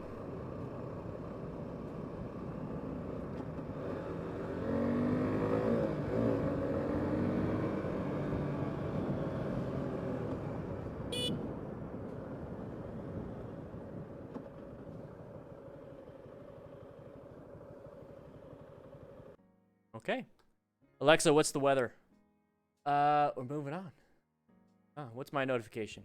Creator Insider. Ooh, look, Yami Noob. Grom versus Hayabusa. Oh, I wonder who's going to win. Ooh, cool. So if you guys subscribe and you put notifications on, that's what it looks like. See, I got these as my notifications. Guys, if you subscribe, click that little bell notification. Okay? So click this bell. I don't have one for him, but click the bell and click all for me. Only me. Okay? All right. What's happening? Why is everybody's things going off? What did I mess it up? Siri, how do you tell me to poop? I don't know. See, like, what did I do? I don't know. Hello everyone, today I've got another crazy collection of bikers in trouble situations for you, so check this out and ride safe. First of all, you guys should not be, you know what? You guys should not be having your phones out in class. So if you're Siri, what's the weather? If that happens to you, you guys need to be turning off your phones. Who has their phone on? Okay, Google, who has their phone on? Somebody needs to be telling me. Alexa, what's the weather outside? Somebody needs to be telling me these things, and you guys need to be putting your stuff away.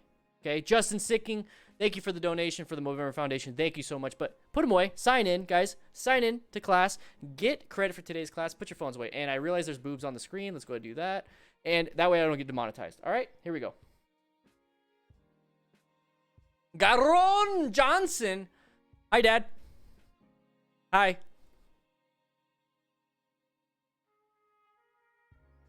Melee, yeah. Joe Rogan and Hot Ones. Yeah, you know what I mean? All right, here we go. Crazy collection of bikers in trouble situations for you, so check this out and ride safe.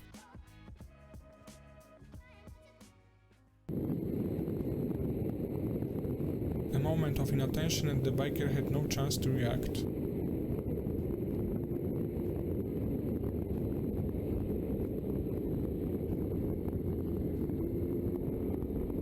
All right.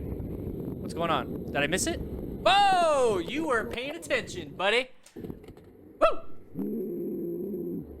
That sucks, though. It's gotta hurt.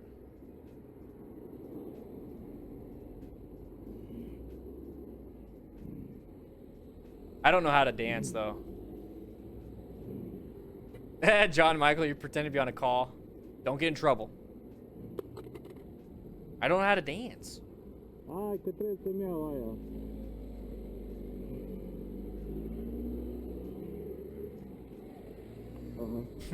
Moo Man, sorry, dude. Oh, man. Speriat? Nu, dar mi-aș piciorul, că ăla nu semnaliza, am uitat la Alexa, volume 10. el și... Da. O ia, lasă-mă. All right. So this is a white stage. So I just posted this on my Instagram. Not this video.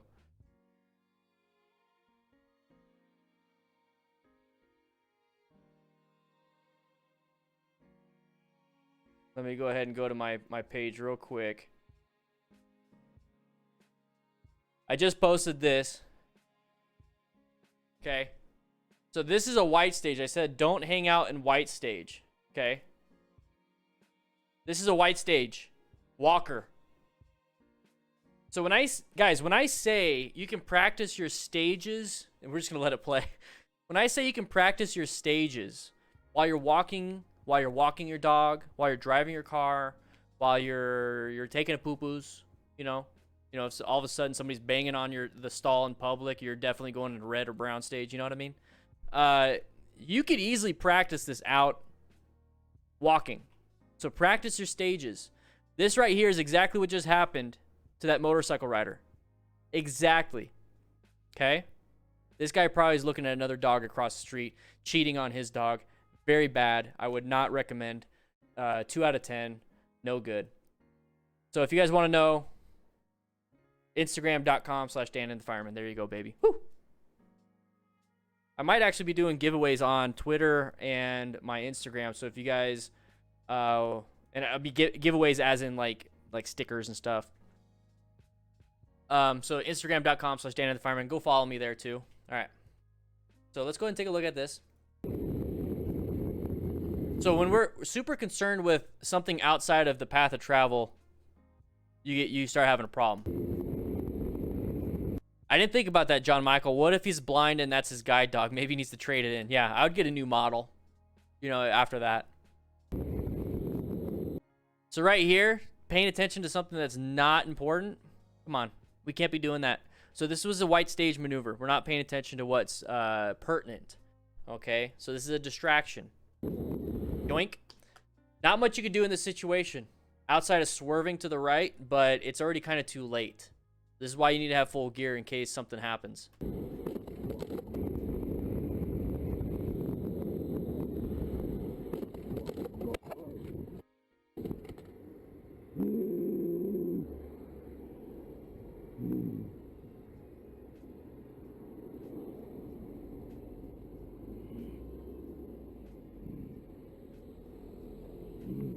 I'm also super close to 1,000 followers on Twitter. Who's going to be the 1,000th? Who's going to be the 1,000th? Jake Petty, thank you for becoming a new member. You have a great day at work, man. No buenos. V-ați speriat? Nu, dar mi-aș piciorul, că ăla nu semnaliza, am uitat la el și... Romania? Da. Wow. Uh-oh.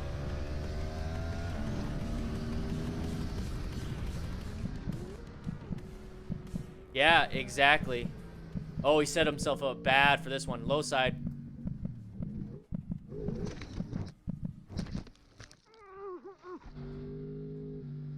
We have an emoji for this one.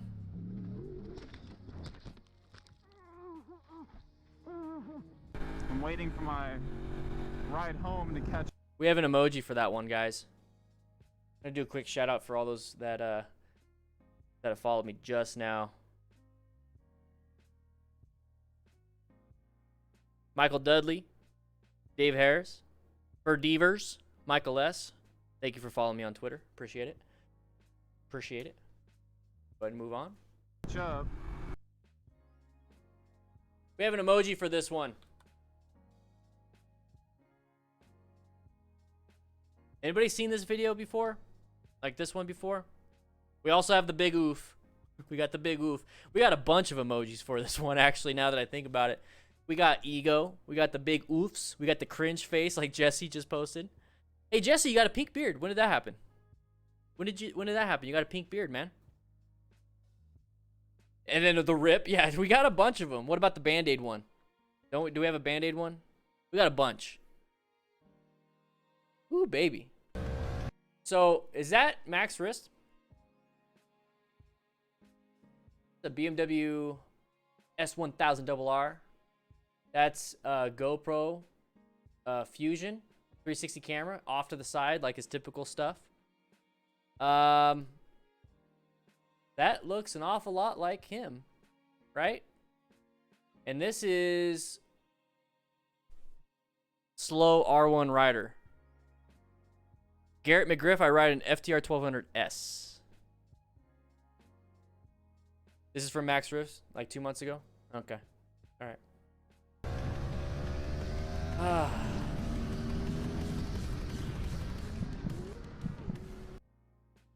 Right away.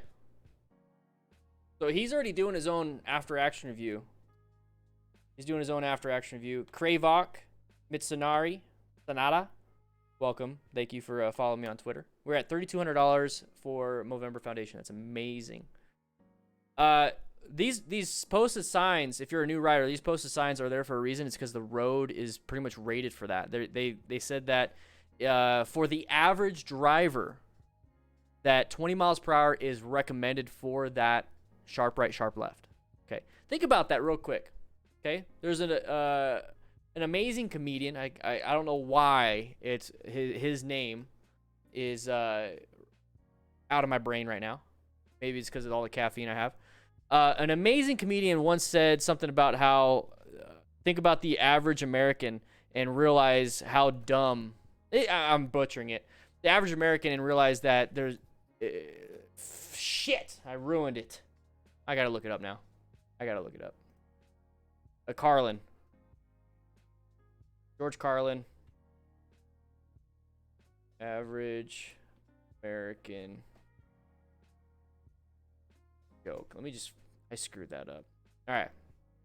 There we go.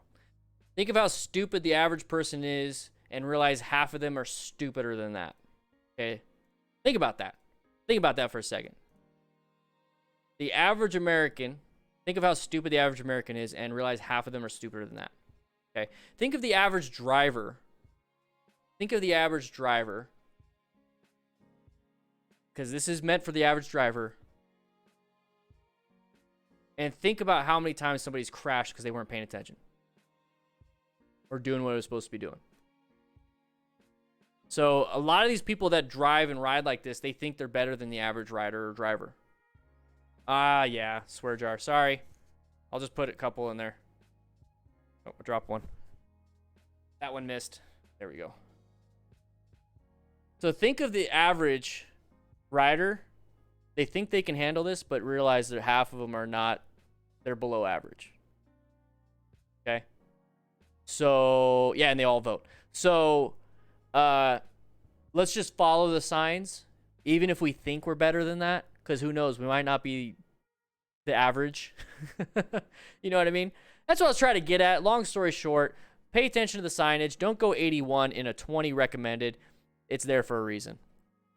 Okay? Oh, okay.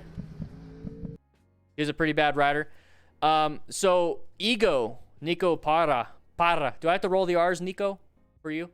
Nico Para said it with the emoji Ego. Why are we passing Max Risk? Why are we passing anybody to haul ass around that turn?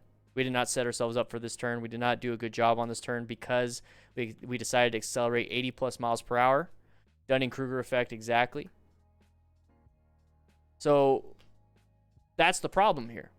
It's not the skill. He probably could do this turn if it was recommended 40, but it's recommended 20. So that road is dictating what you should be doing. The road is dictating what you should be doing. Real quick, though. Real quick. I promote your channel on the Fox channel, and they let me... Stacks, send me a link. I want to see it, if you have it. That's cool, man. Thank you. I really appreciate it. Think about it. Let's take a step back. If you're out on the track, MotoGP, whatever, you're a brand new rider, you're listening to the track instructor, whatever it is, think about it real quick. Are you supposed to go the same speed for every turn on the track? Are you supposed to go the same speed for every turn? No. You modulate your speed for the turn. You modulate your turning lean angle for the turn. You modulate things for the turn. We have a 20 mile per hour recommended turn coming up. Should we be going 80? Jeff E, I'm reading the stream. I'm reading the stream. Modulate your speed for the environment for the turn coming up. Okay? So just because you can take this turn, or you're going to attempt to take this turn at 80, doesn't mean you're a badass. Who are you trying to prove? Are you racing for a podium? No. So don't have that mindset. I'm just going to do it. I'm going to gun it. Yeah, boy, what's up? Yeah, dog. No, don't. We're not doing that. We're not doing that. Hey, yo! We ain't doing that. Okay? So we're just trying to get from point A to point B as safe as possible. If our ego comes into play, we're kind of screwed here. Okay?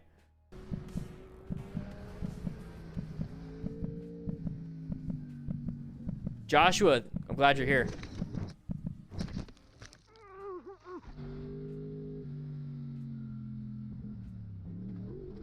Yeah, Dale, that's a good point. So signs are designed for the lowest common denominator, something like a top-heavy truck, so they will not tip over. I'm not saying go 20. I'm saying don't go 80. You know, you could probably take it easily at 40. So let's go 40. You know, for me, it's like I'll start off as close to that 20 as possible, and then I'm like, oh, this is nothing, and then I'll speed it up. But the thing is, I know how to read the road a little bit better than some of this, because I'm not going 80 miles per hour. If I'm going the speed limit, which I don't know what the speed limit was, it allows you to read the road better because you can see the line further out and you approach that corner slower. So you're able to read it better, modulate better, all those different things. But if you're going 80 miles per hour, you go up on that corner way too quick. You can't read the road that quickly at that speed out on public.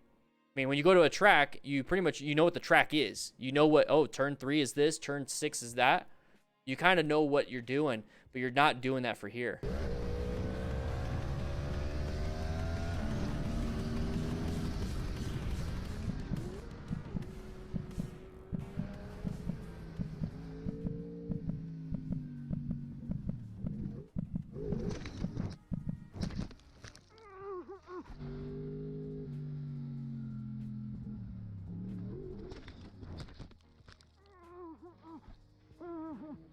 I'm waiting for my ride home to catch up.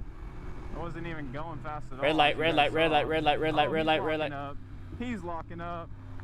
That's sketchy. The driver, despite noticing the biker, doesn't give up and still stays on his side of the road. Oh, yo! What the hell? LA, thank you for the 5, baby. What, did you even see me? You almost hit me. Roll down your window. Roll down. Real quick, because it's part of this this video right here, I want to answer Stephen Edwards' question. Do you agree that if you suffer from road rage, then you shouldn't be riding a bike? I do not agree with that.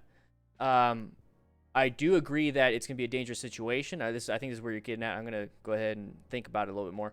I do agree that you think you shouldn't ride, but here's the thing: what's the real problem? Is riding a bike the problem? No, the road rage is the problem. So you can still ride. It's just that solve the real problem.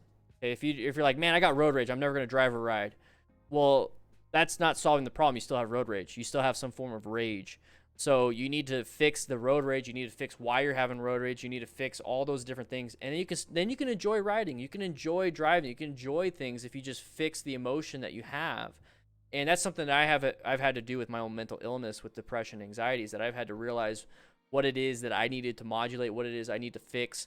Do I have to fix my family? Do I have to fix the job situation I'm in? Do I have to fix all these things to solve my problem? No, I had to go back inward and fix what it is that was causing me to have these problems, how to have the tools to solve those problems so that I can enjoy my family. I can enjoy the job I'm at. I can enjoy whatever situation comes my way because I fixed me. So when it comes to road rage, fix yourself with some tools, either with therapy or have some knowledge to understand why things are happening. And then you can enjoy your ride. You can enjoy your drive. You can enjoy your family. You can enjoy your time alone. You can enjoy your job. And that's the biggest thing I wanted to take away from here. And this is coming from Daniel, not Dan and the Fireman. I understand. I get it. I just wanted to share something with you guys with my own personal thing, is that, yes, I do have depression, anxiety, and I've had to figure these things out. And I've had to find tools, and that's what I'm trying to find for you guys when you're going out riding, is to have the tools to see what's happening ahead so that you can react with enough time, so you have that patience, so you have all these different things, you know what to do, you know how to do it. Because in my brain, if I know what to do and know how to do it and I fail at that, I know that I failed at that. But if you just fail at something because you didn't know what to do and it feels like a failure and you get angry, there's nothing to where you can improve on. So if, for me, to put it in generalized terms, if you're going out working out and you're doing bench press and you're doing 135, 245s on the side, you're doing it 10 reps, but then next week you only did 8 reps and you can only do 8 reps, start thinking about, don't get angry, start thinking about, why did I not do that? Did I have enough sleep? Did I have enough food? Did I, enough calories? Did I eat enough protein? Did I have enough rest in between sets? So that's when you start to know these things, okay? So when you're out riding, understand when cars want to come out, understand when things want to happen, that it won't be a surprise, and you know where to improve upon.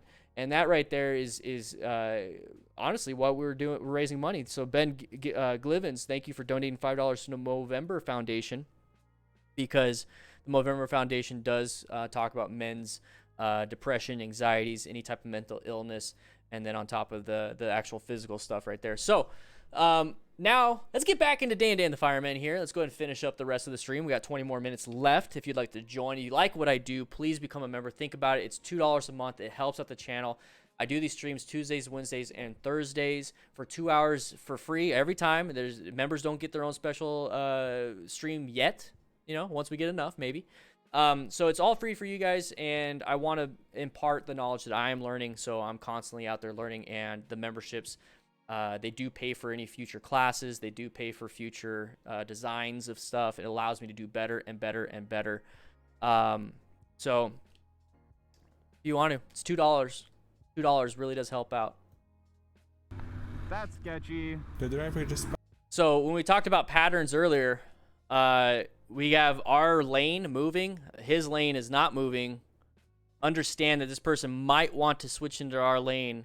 And with that said, I'm going to I'm going to allow, love you guys. I'm going to allow that car just to come in. I'm going to keep this spot right here. I'm not going to accelerate. I'm going to be like, come on in, buddy. Come on in. Bike noticing the biker doesn't give... I think the problem is with the audio for you guys. Ask Siri, turn up my volume. Happens, he stays on his side of the road. Oh, yo! What the hell? Alexa, volume 10. What, did you even see me? You almost hit me. Roll down your window. Roll down your window. You're gonna flip me off? Look it. You see the camera? Yes. Say hi to YouTube.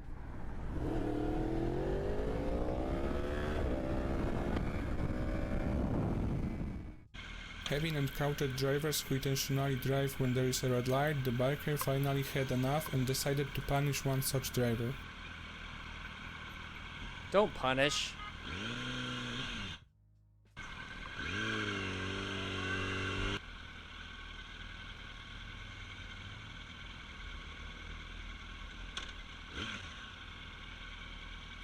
I got a Samsung phone.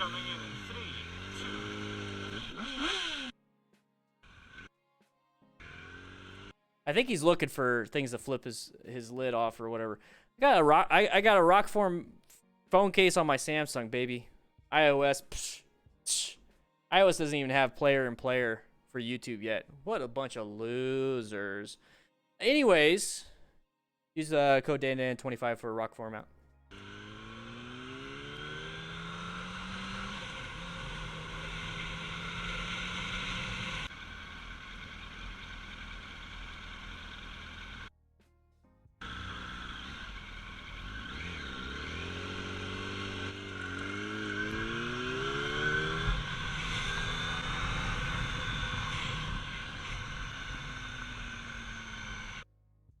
Your problem is, huh?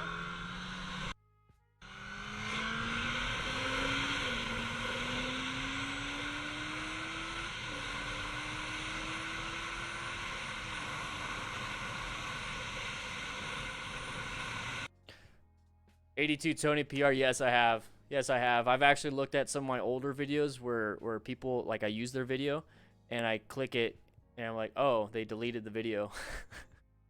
Because they didn't, and it wasn't for me. It wasn't because of me. It was because their own. I mean, if you look at some of these videos, the original video, like, in fact, let's go look at some of the original videos. So, bike fluent.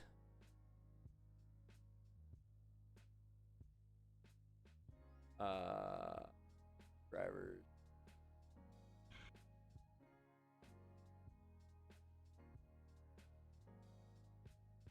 Oh, they don't have anything there, but if you go down here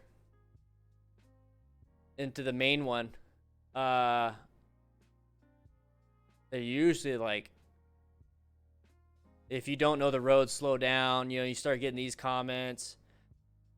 Most of them should really not ride a bike. Now, here's the thing: is like I don't agree with a lot of the comments. I think there's always a way to learn, and I don't allow that type of stuff on my channel unless it's constructive. I don't allow people to say those comments.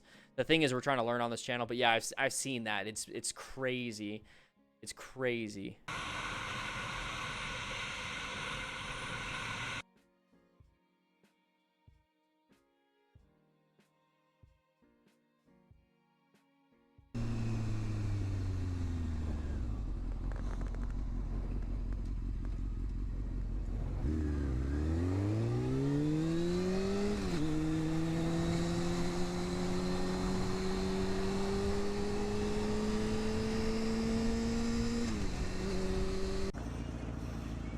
Wait, that was block A.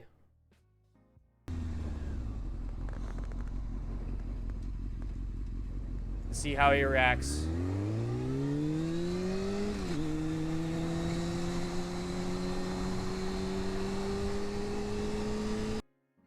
Good.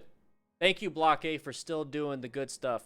I've invited Block A to be on or in the Discord. I think I gave him honorary status because of a prior video, I think of a couple months ago, where he acted very courteous and respectful, and it looks a lot like he did that here. So I'm really happy that he's still doing that. So kudos to him, man. Kudos to you.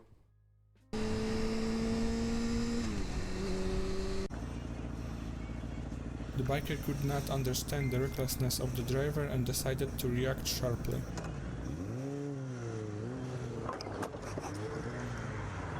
Stalled? Or hit? Oh, he got hit.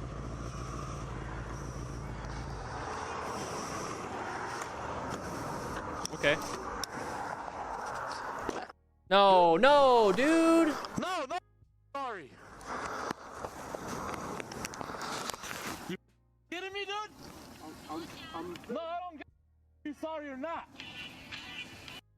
Stupid. Fucking pull over. Call cops. My car is shit, man. Narisa, we just posted it right there. It's right above I was pressing my leg. I don't get Dan25. So this one, it's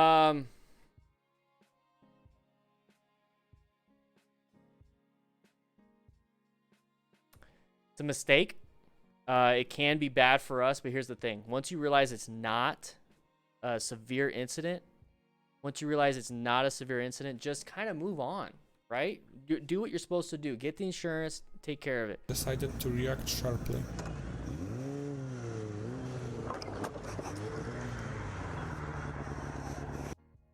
So this right here,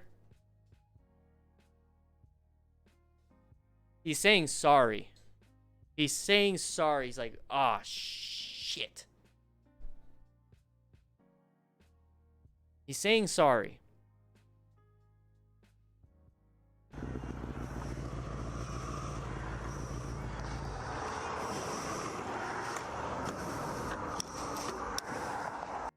So that's it. You have to think, you're able to stand on your two legs. You have zero pain. This is fixable. And I get it. And I get it. Let's play devil's advocate here. Maybe he's having the worst day ever. This motorcycle rider. The worst day ever, and this is just it. Put him over the top. Okay. Okay. I understand, man. I understand. He made a mistake too. He kicked the bumper. Okay? But here's the thing. You know, your anger just because you had it and it came out externally doesn't mean you're not going to have consequences for that. Okay? But at the end of the day, think about it. Okay, guys, think about it. If you're able to stand up, walk on your 2 feet, no pain, you don't have shooting pain down your leg, you don't have back pain, head pain, any of these things, you're perfectly fine. You're going to go ahead and get off the bike. You can actually stand. You look at everything. Oh, everything's fine. You know, I'll just get it repaired. You know, let's get insurance taken care of. That's what you should start moving towards. This part, don't do this. Don't do that, because now you're gonna have other issues on top of that. Okay, that's intent. You intended to do that. He did not intend to hit you. So in the court of law, you're gonna have some issues. So that's what I'm saying. Consequences, because you're angry. That's a possible consequence. Or this guy can pull a gun out and shoot you because you escalated. I don't know. It could be anything. dude. No, sorry. You kidding me, dude?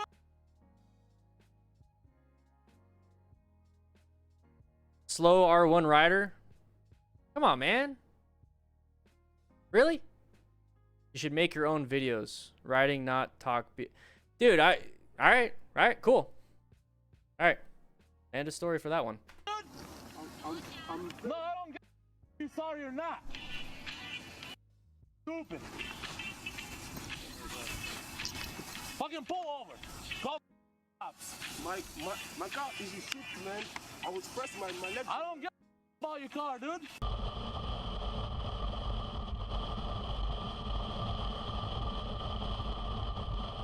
The biker's reaction was so nervous that the front wheel got stuck, ending the ride with a serious accident.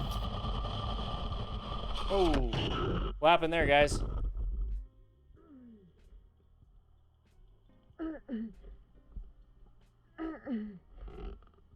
What happened there? I have those gloves. Those are from Walmart. I use them for when I'm coaching others. All right. Hold on, no. I don't want to go to the hospital.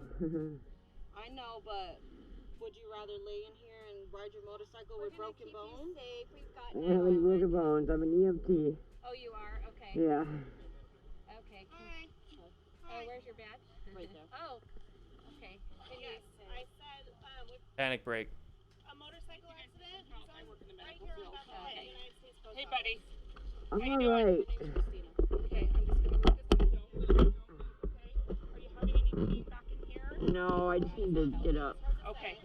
Okay. Do you think if we get you up, we can walk you over to the grass? Yeah. Okay. You want to get under her shoulder? Yep. He's getting up now. She's getting up. He's not having any pain. Let's go over here in the shade. I want to get my bike up. Okay. Let the medics do that, okay?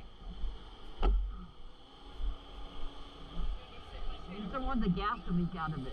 What's that? I don't want the gas to leak out of it. It needs to get up. All right, they're getting it up. Please. That guy knows how to do it. Let me make sure That's another bike. That's another biker. All right, let's go through the shade. Very good. My car just slammed on its brakes and I couldn't stop. What kind of car was it? I don't know. They were stopping for a car to turn in here, I think. We're gonna go right over here. Just want to make sure that looks. My taillight's broken. Okay. Let's sit you down on the curb.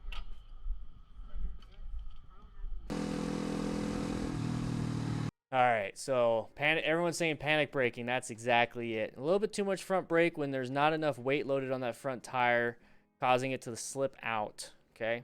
The biker's reaction was so nervous that the front wheel got stuck, ending the ride with a serious accident. So that's where the panic is. Fistful of front brake. Fistful of front brake. Real quick, I want to say thank you to all of my crew for being respectful to a slow R1 rider. Probably still upset from crashing, but thank you for not pointing things out and calling names. Appreciate it. So anyways, here we go. So right here, we got a good following distance. We could easily apply some progressive brake pressure. We have enough stopping distance, following distance, all that stuff. We get into a panic because either we're not paying attention or we're not good with our braking skills at this speed. So we're going to just smash it, okay? So there's a smash of that front brake. So there's that right hand you see on the bottom right of the screen. And then there's the dump, okay? So we didn't even touch anybody. We didn't even touch anybody, and we crashed. So this is why you need to practice your progressive brake pressure. Now, it was a panic, so it could happen to anybody. Honestly, it can happen to anybody. But what's one thing that would have helped in this situation if you were blindsided by cars in front of you stopping really quickly? What's another thing that you could have done when it comes to, or not another thing what you can do? What's another thing that could have helped when it came to grabbing too much front brake?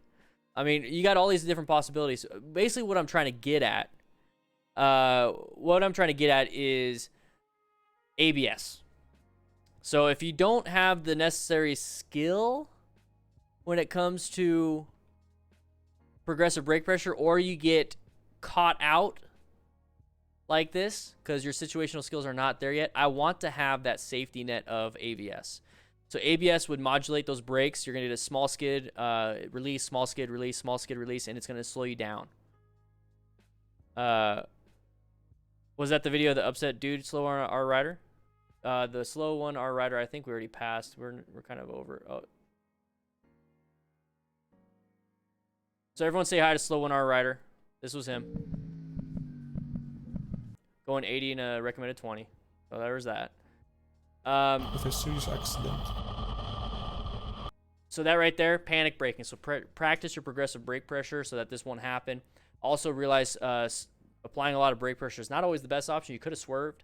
So have multiple escapes, have multiple options for something like this. This was just a full-on panic braking because something came up. Simple as that. But you realize the head got hit, okay? Okay, the head hit the ground.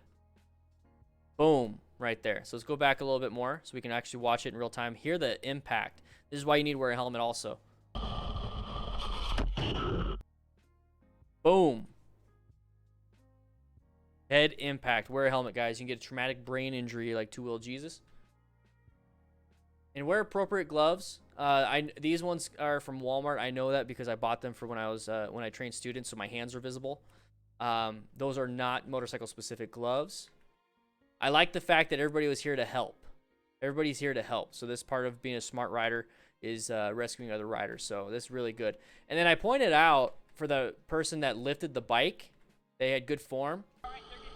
Look at that. He's lifting it up that way. Okay. That's one way to lift it up, and that's the safest way. It's going to help your back, save your back. Since that he's on the side of the side stand, when he lifts it up, he's going to put the side stand down with his foot and set the bike down. So this guy rides a motorcycle. No person that just drives, okay, if somebody is just driving and found this and they don't ride a motorcycle, they wouldn't know how to lift it like that. So this person right here knows how to ride, and this person right here probably they're doing the smart rider principle of rescuing another rider. That's crazy. Please. I love it. Let me make sure that's gonna ride. I love that. That's really good. I don't think he got banned. Did he get My banned? car just slammed on its brakes and I couldn't stop. What kind of car was it? I don't know. They were stopping for a car to turn in here, I think. We're gonna go right over here. Just want to make sure that looks. My taillight's broken. Okay. Let's sit you down on the curb here.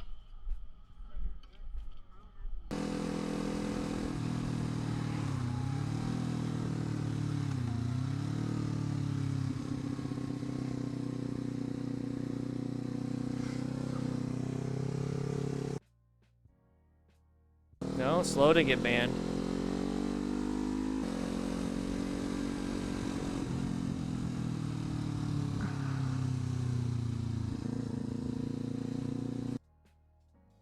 Yeah, there's not much left.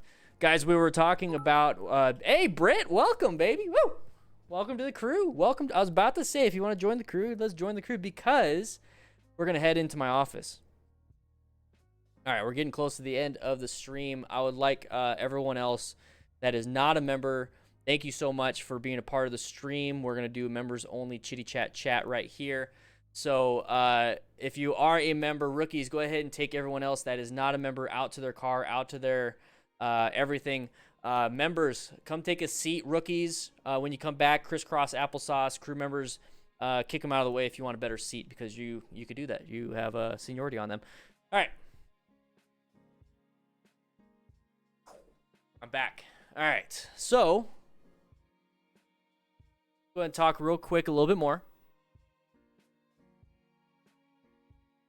I'll open it back up to everybody pretty soon. Don't worry. Well, let's see. Let's see. Crew, is it okay? You know what? Tell rookies. Okay, stop real quick. Crew, is it you want everybody in here? Let me know. You want everybody in here so they can ask questions? I don't know. The Bouse, welcome, baby. Welcome. Let me know. The pink beard is 6 months. The pink beard is I believe 6 months. Let me check. Let me know. Let me know if you guys. Yeah. No, 2 months. The pink beard is after 2 months. The orange or red beard is 6 months. Let me know. Let me know if you guys want me to open it up for everybody. I don't know. Do the dance. I don't know what I was doing earlier. All right, so we're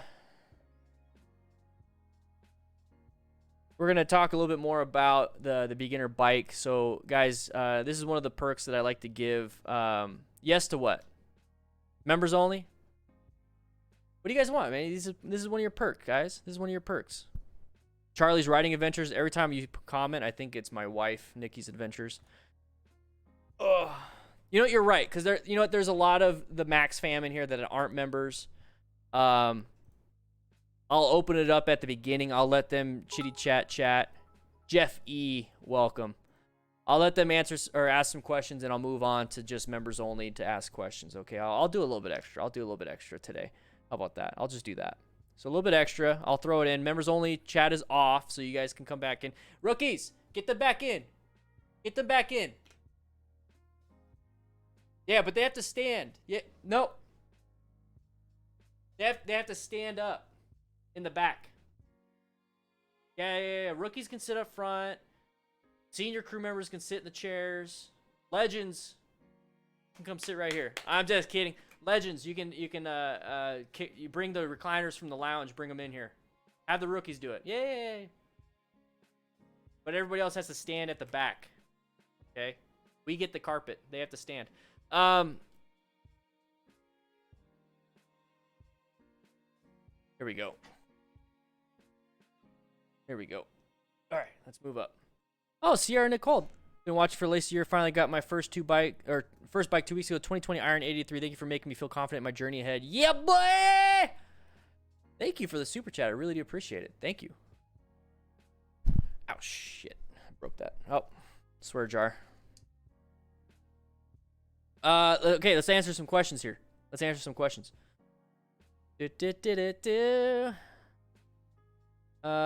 Just arrived from Felipe Lopez. Just arrived. You guys reached any verdict about a good starter bike? So we talked at the beginning, and it's mainly in terms of make sure you get the bike that fits you, get the size and power that is for what you want to use it for, new or used, depending on your budget. There are some pros and cons to each and every one of them, but it's a very nuanced question and very nuanced answer. So I answered it a little bit earlier, and we had a very good discussion. It's about 20 minutes long. It's at the very beginning, though. So if you want to go back to the beginning of the stream, and I talked extensively about it. Can I take a moment and ask for some advice? The bows, go ahead. Ask. Guys, you can ask. Ask away. If I answer, I answer. If I don't, I don't. I'm going to try to keep my answers short because I know I go off on a tangent, and I don't get to everybody. My favorite starter bike is a Honda Rebel 300. My favorite starter bike, a Honda Rebel 300. Low seat height, so a lot of people can flat-foot it just in case. Easy to reach handlebars. Easily tuned, so it's not super crazy, but it's still going to get you where you need to go if you really want to. You're addicted to motorcycle YouTube videos. What should I do? From Ken Bruce. You need to like and comment on every single one of my videos. You also need to join at the triple billionaire level. That's what you should do. I need to stand up anyway. I've been sitting too long. Moto Anna. Okay, go ahead. Yeah. I've been standing up this whole time at the podium. If you guys didn't notice, I finally get to sit down. This is great. Standing up for 2 hours has been a lot of fun. Saw Charlie's adventures. He was on Cycle Cruiser. Oh, you guys did a collaboration? Yeah, I don't know how Sierra did the super chat. Somehow made it happen. I'd like to talk about pulling the clutch in emergency panic braking. Pulling it causes an imbalance in the bike and less efficient braking. Rodrigo. There's the thing though. You answered your own question. It's emergency and panic. We're not worried about efficiency when it comes to stopping in like 300 feet. We're talking about stopping within, a very short distance very quickly. So if you pull that clutch in all the way and you use progressive brake pressure in an emergency, that's the best bet because you're not downshifting in emergency, are you? I mean, you're not using that engine braking, are you? If you're already in fourth gear and you just pull in the brakes and not shift, you're going to stall when you get to the stop, and you might still need to be going. So pulling in that clutch when you're applying progressive brake pressure in an emergency, and if you have to take off after that emergency in case you have to get out of another one, you know how to modulate your friction zone, you know how to modulate your throttle control and get yourself out of there. So you don't want to stall. That's why I always say pull in the clutch in emergency braking. Now, if it's just normal braking to a stop sign or stoplight, do it the correct way by downshifting, engine braking, applying a little bit of brake pressure, but the main thing is you need to be slowing down way ahead of time.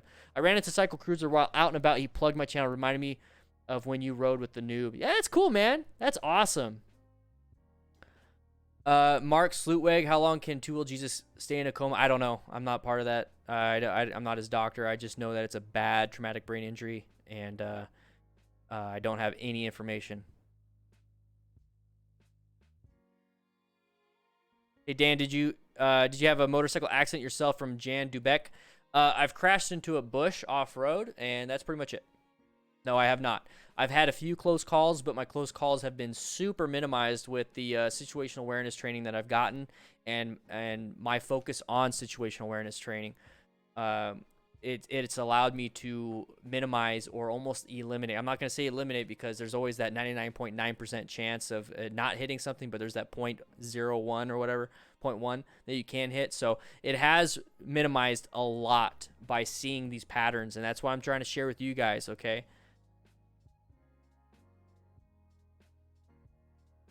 Let's see, where was I at? All right, if a train leaves the station and going 200, I don't know. Starter bike CB500X was the right bike for me. It was just difficult enough to challenge me, and it was taught me a lot. Angel Crisis, great. Thank you. Thank you for the comment because that's gonna help some other people thinking about getting a CB500X. Yeah, adventure bikes are forgiving. They really are. John Michael, thank you for raising your hand. Question, is it unwise to enter a finance agreement for more than 3 years on a new bike? That is definitely something I don't really know. I mean, you're going to pay a little bit more interest over the life of the loan, so you're going to pay a little bit more. But really think about it. Can you afford the monthly payments on a 3-year, or can you afford the monthly payments on a 5-year? And at the end of the day, how much more are you paying at the 5-year? Is there a penalty for paying it off early? There's all these different questions when it comes to that. I get 5-year loans, but I pay off my bike like in like 2 to 3, because there's no payoff penalty for my loans. And I just know that if for some reason I can't afford it this month to pay double, I just pay the normal amount, and it's not a derogatory mark on my credit. So there's many ways to do it. So it might be wise to get a 5-year over a 3-year for some reasons. I want to ride, but I have type 1 diabetes, and I'm kind of scared about injuries that might happen, and not the low blood sugars as much, since it's not a question but if but when. Steel Cobra. Really definitely keep an eye out on your blood glucose levels. I'm sure you are doing that. I'm sure you are handling your insulin and everything pretty well. With the injuries, you definitely have a longer road ahead of you for any type of recovery because of the diabetes. So that's a very scary possibility. A lot of diabetics lose toes, limbs, and everything because of injuries that can't heal or are not healing.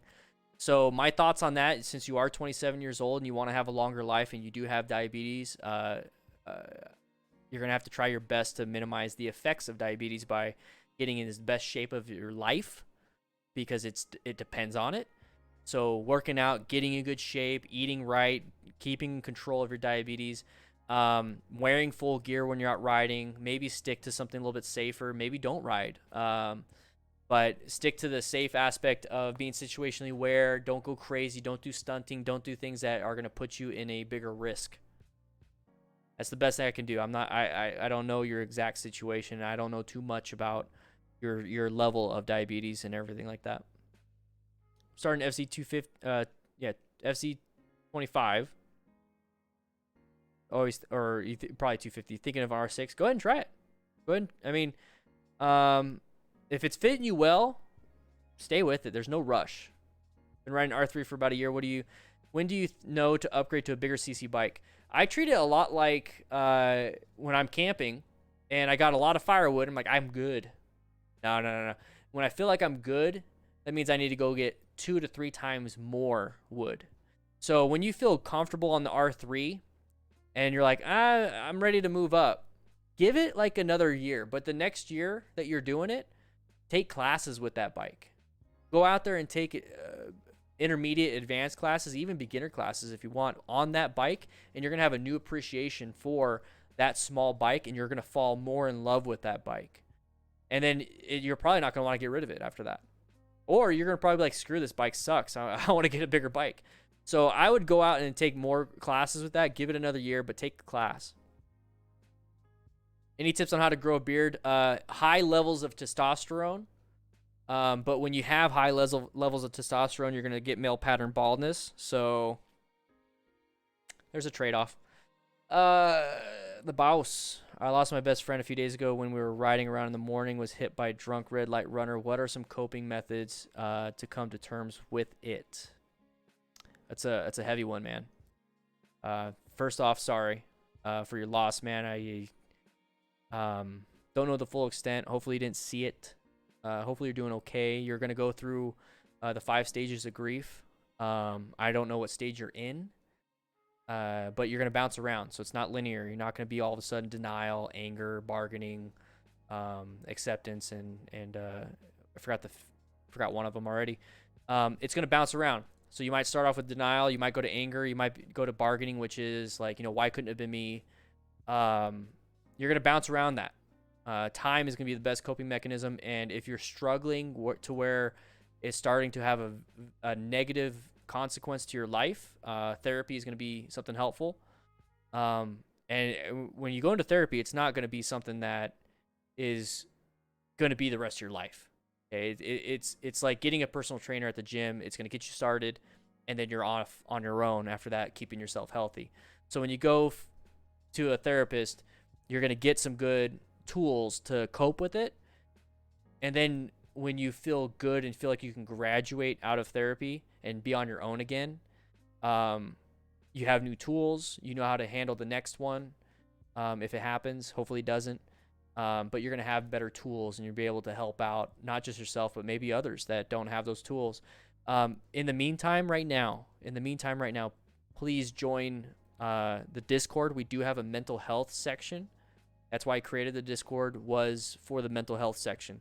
And then it just kind of grew from there. We have a lot of people in there. We're very like-minded, like you and I. I suffer from depression, anxiety. And you know what? I'm going to take that back. I don't suffer from it anymore. I live with it now. I used to suffer from depression and anxiety. I live with it. Sometimes I fail. Sometimes I don't. CR Nicole, thank you so much for becoming a member. Again, I see the beard. That's a tough one. It's a real tough one, but we're here for you. We got 4,000 plus members in the Discord, and a lot of them are there for the mental health section. So please join. Please share your thoughts. Open up.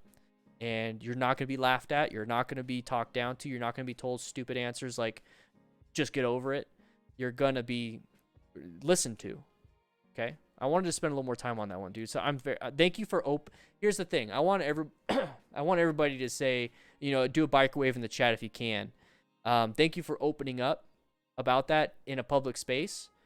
And that's part of what we're doing here with the Movember Foundation is men don't talk. And you just did. You're already way above most men. You're above average when it comes to speaking about your feelings. So please don't shy away from that. Let's see.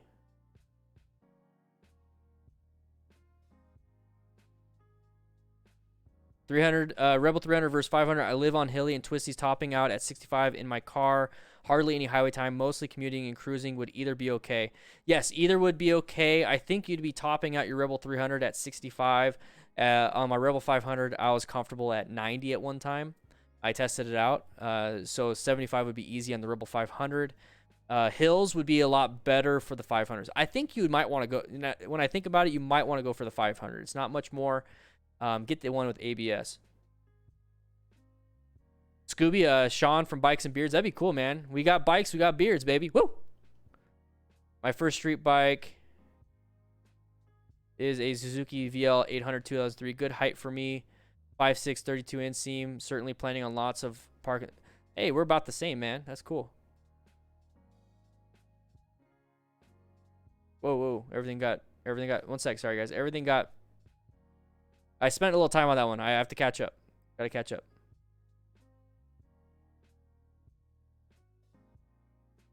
Can you talk about emergency braking in a turn? Straighten up and apply brakes. That's the beginner level. The more advanced level would be to make sure you understand trail braking, and then you can stop in a turn pretty safely with a little bit of lean. But when you completely stop, you need to have it straight up and down, handlebars squared. That's a skill that you learn in the MSF. It's not something I can really explain without showing. I have showed it on my channel in a video before, but learn how to do that. And then on top of that, if you're still scared about doing it, learn progressive brake pressure. Oh, the Baus, you're in there already? Share away, man. I don't know if you already did, but hopefully my answer helped out.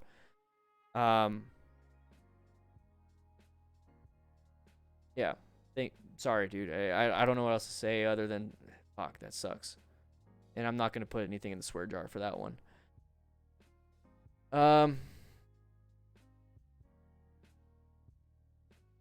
a little space to explain my view on the point. I would like to discuss more about it, but I understand what you're saying. Thanks. Okay. Okay.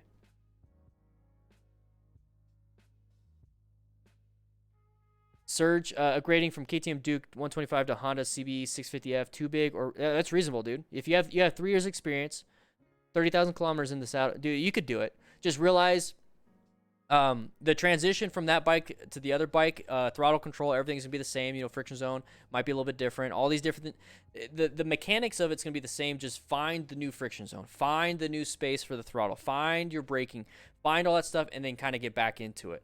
But you should be able to handle that. Just take it slow at first so you can get used to the new bike. Okay, it's like wearing new shoes. Okay, are you guys gonna buy brand new shoes and then run a marathon with those new shoes? Never worn them before. No, you're gonna get blisters. You're gonna get screwed up. It's gonna suck.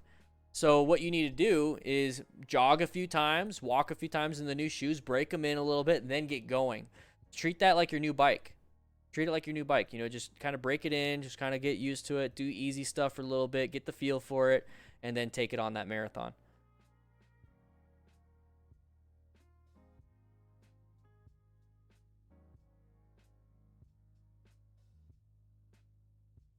See, I'm trying to find stuff.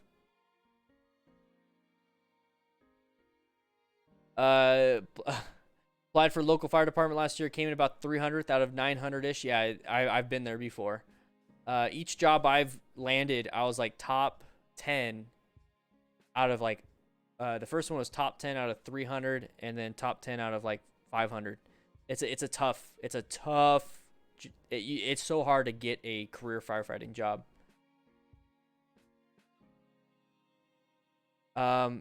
Any tips on how to stand out more in the interview process next time?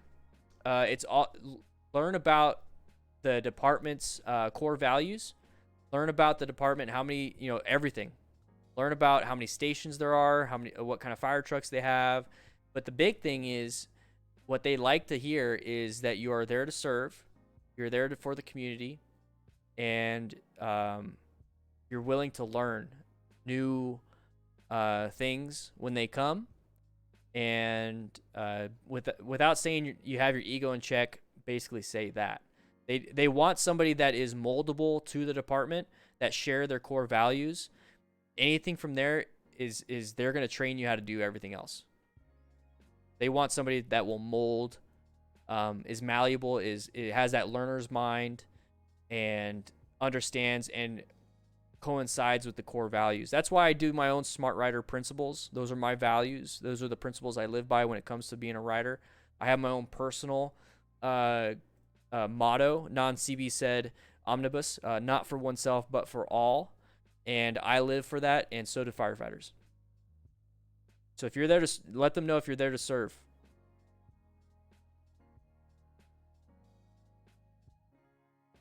Oh, so you're back though.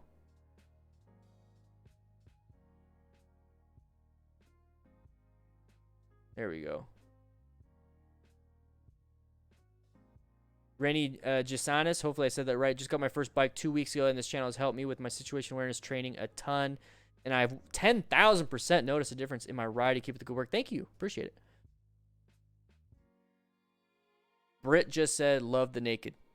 Out of context. First bike I had was a Ninja 250. Had it for a while, but had to sell it. Been about 4 years. Wanting to get back on a bike next year. Thinking about the Z400. Love the naked. There you go. You're going to have fun. Come back. Get back on it. Yeah, I saw about the rider getting purposely killed. Yeah, Missouri new helmet law means a lot more widows in Missouri. So from what I understand with the new helmet law in Missouri is that you basically have the choice to wear it or not wear it.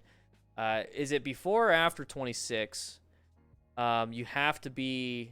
I forgot exactly what it is, but basically you get the choice to wear it or not wear it as long as you have like insurance, which I think is as long as you can provide proof of insurance, which I find, I get it. I'm all for you making your own choices. I'm all for you making your own choices. And I don't want the government to tell you what you can and can't do. But at the end of the day, it's like there's already laws on the books to wear a seatbelt, and a few other things. And it's for safety, and it's data based. It's data based, scientific data based. And why aren't we doing that for helmets? And that's one of the... It's tough for me to support ABATE, ABATE. They're like a lobbying for bikers' rights to choose. So it's like they don't want any laws against bikers. It's like they want lane splitting, no helmet laws. It's so weird. So I can't get behind that. Hey Matt, how you doing? Finally pushing some buttons. Love you too.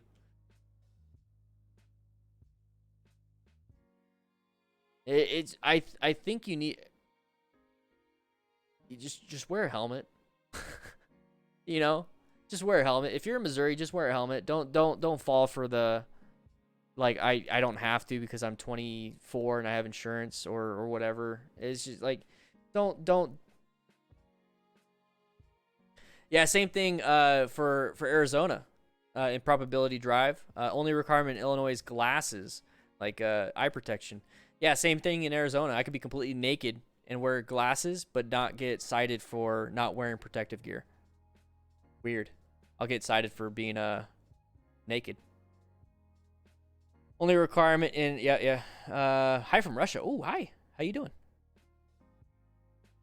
Montana has that as well. No thanks. Rather keep my head. Exactly. We don't do it for motorcycles in general. Last actual study was the Hurt report. Yeah. It still saves lives. Michael Perez, I'm not for. Okay, so the question is, are you behind lane splitting? Doesn't the data support it as being safer for riders? So the data does support it that it is safer for riders in terms of reducing rear end collisions. Okay, that sounds great, doesn't it? When you look at the data, I looked at Arizona's data because I've actually had one of those abate guys trying to convince me otherwise. So I looked at the data myself, and the amount of collisions that are rear end are pretty rare. They're pretty rare, at least in Arizona. They're pretty rare. And when they do happen, they're bad. Yeah, I get it. They're bad.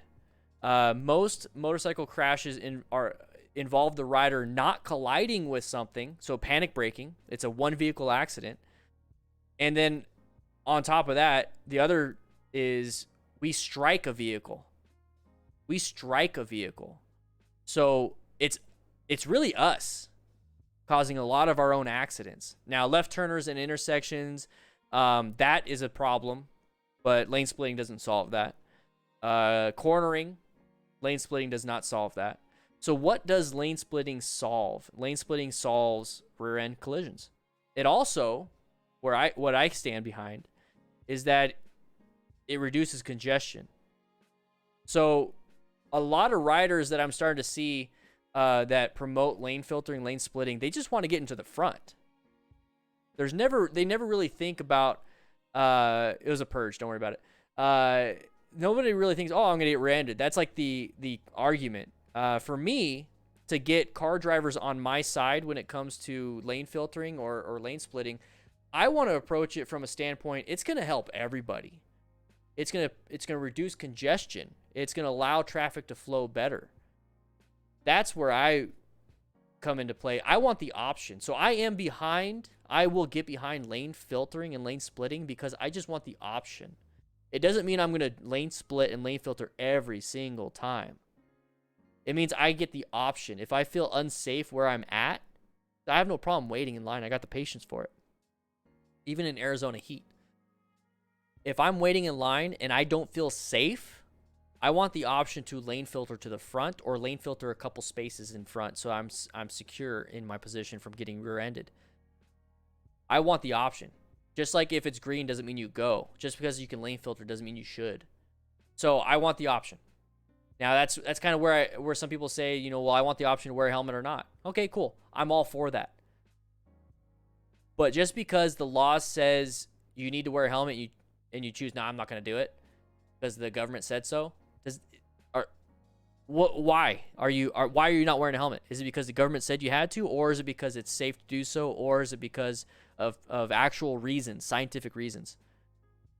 So it's a lot along the lines of you tell your kid not to do something, they're going to do it. So you have to think for yourself. Think for yourself. But I want the tools to be able to use it, you know? Ones if they said, hey, you're only allowed to brake, you can't swerve.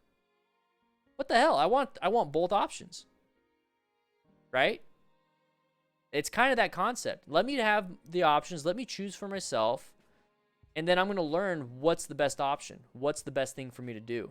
And I think that's where a lot of people have problems is that let me choose for myself and then they don't pick the right option.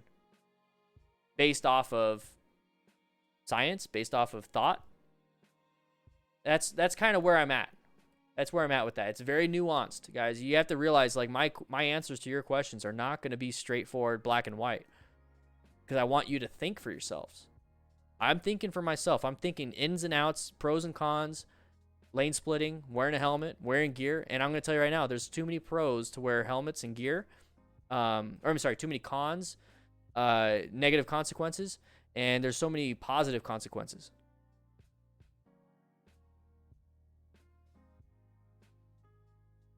So yes, I am behind lane splitting. You're probably never getting a wreck, and I think I wish I wasn't wearing a helmet. Let's see. I don't like the government mandating anything, but I'm also against people thinking that they don't have to do something and never really thinking about why they think that. I'm going to piss off a lot of people right now. I 100% believe you should be wearing a mask right now if you're out in public. Science.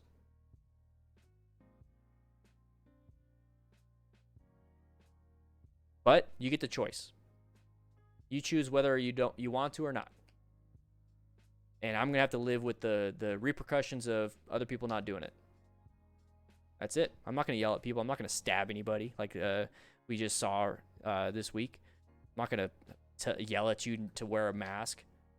One thing I think we should all agree on is that if you don't return the shopping cart to the thing after you put your groceries away in your car, and you don't do it, okay, if you don't do it, you're an ass. All right? You're a bad person if you don't return the shopping cart.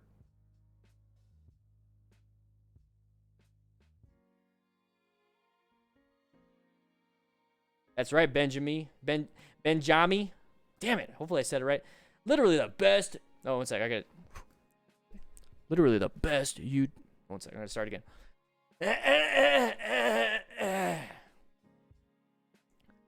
Literally the best motorcycle YouTuber. So honest and spitting straight up facts.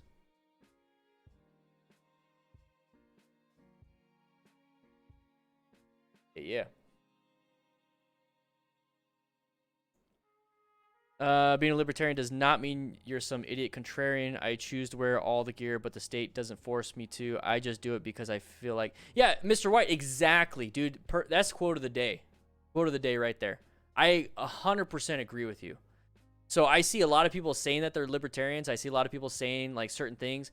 But in reality, they're being contrarians. Where it's like, if I say, hey, wear a helmet, they're like, no. And if I say, hey, don't wear a helmet, they're like, I'm going to wear a helmet. That's a contrarian. And that's what I'm seeing a lot. A libertarian means you think for yourself. I'm a very centered. If it's a two-party system, I'm very centered. But I have very, very libertarian views on a lot of things.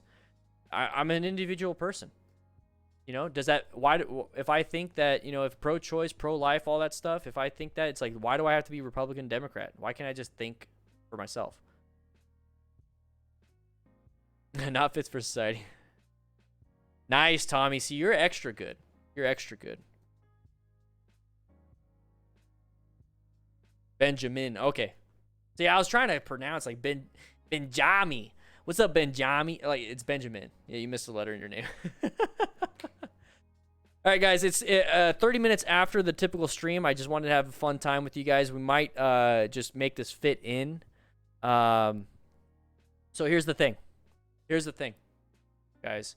If you'd like to become a member today, please do so. Click that link. It's in the description.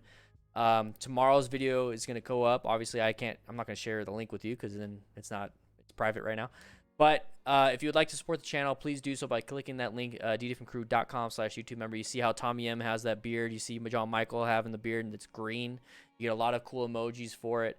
If you do want to win the motorcycle, which we have... where is it at? Let's see. Where is it at? Right there. Somehow I got here with my chair. If you want to win the motorcycle, click the link in the Chitty Chat. It is right there, ddfmcrew.com/motorcycle giveaway. We're giving this thing away. We're giving this Honda CBR 300R with ABS. It's a 2019 model. It's in my garage right now. You can see it right there. We're literally giving it away. Enter to win. Click that link. All right, back to my office. Boom, super quick. How quick was that? That's impressive. Returning the carts to get money. That should be, that's great. All right, anyways, I'm going to get going. I'm going to go ahead and show what the crew lounge looks like in the Discord. So if you want to join up on the Discord, that's free. But the crew lounge you got to be a member for, or patron, or which means you're part of the giveaway. All right, anyways, moving on.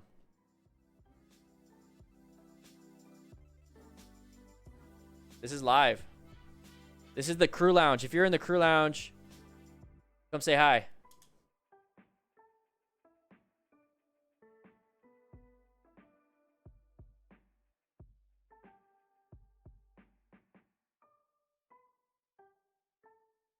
Yeah, Scooby, I know who they are. The Bikes and Beard channel, they're cool. They have a lot of cool content.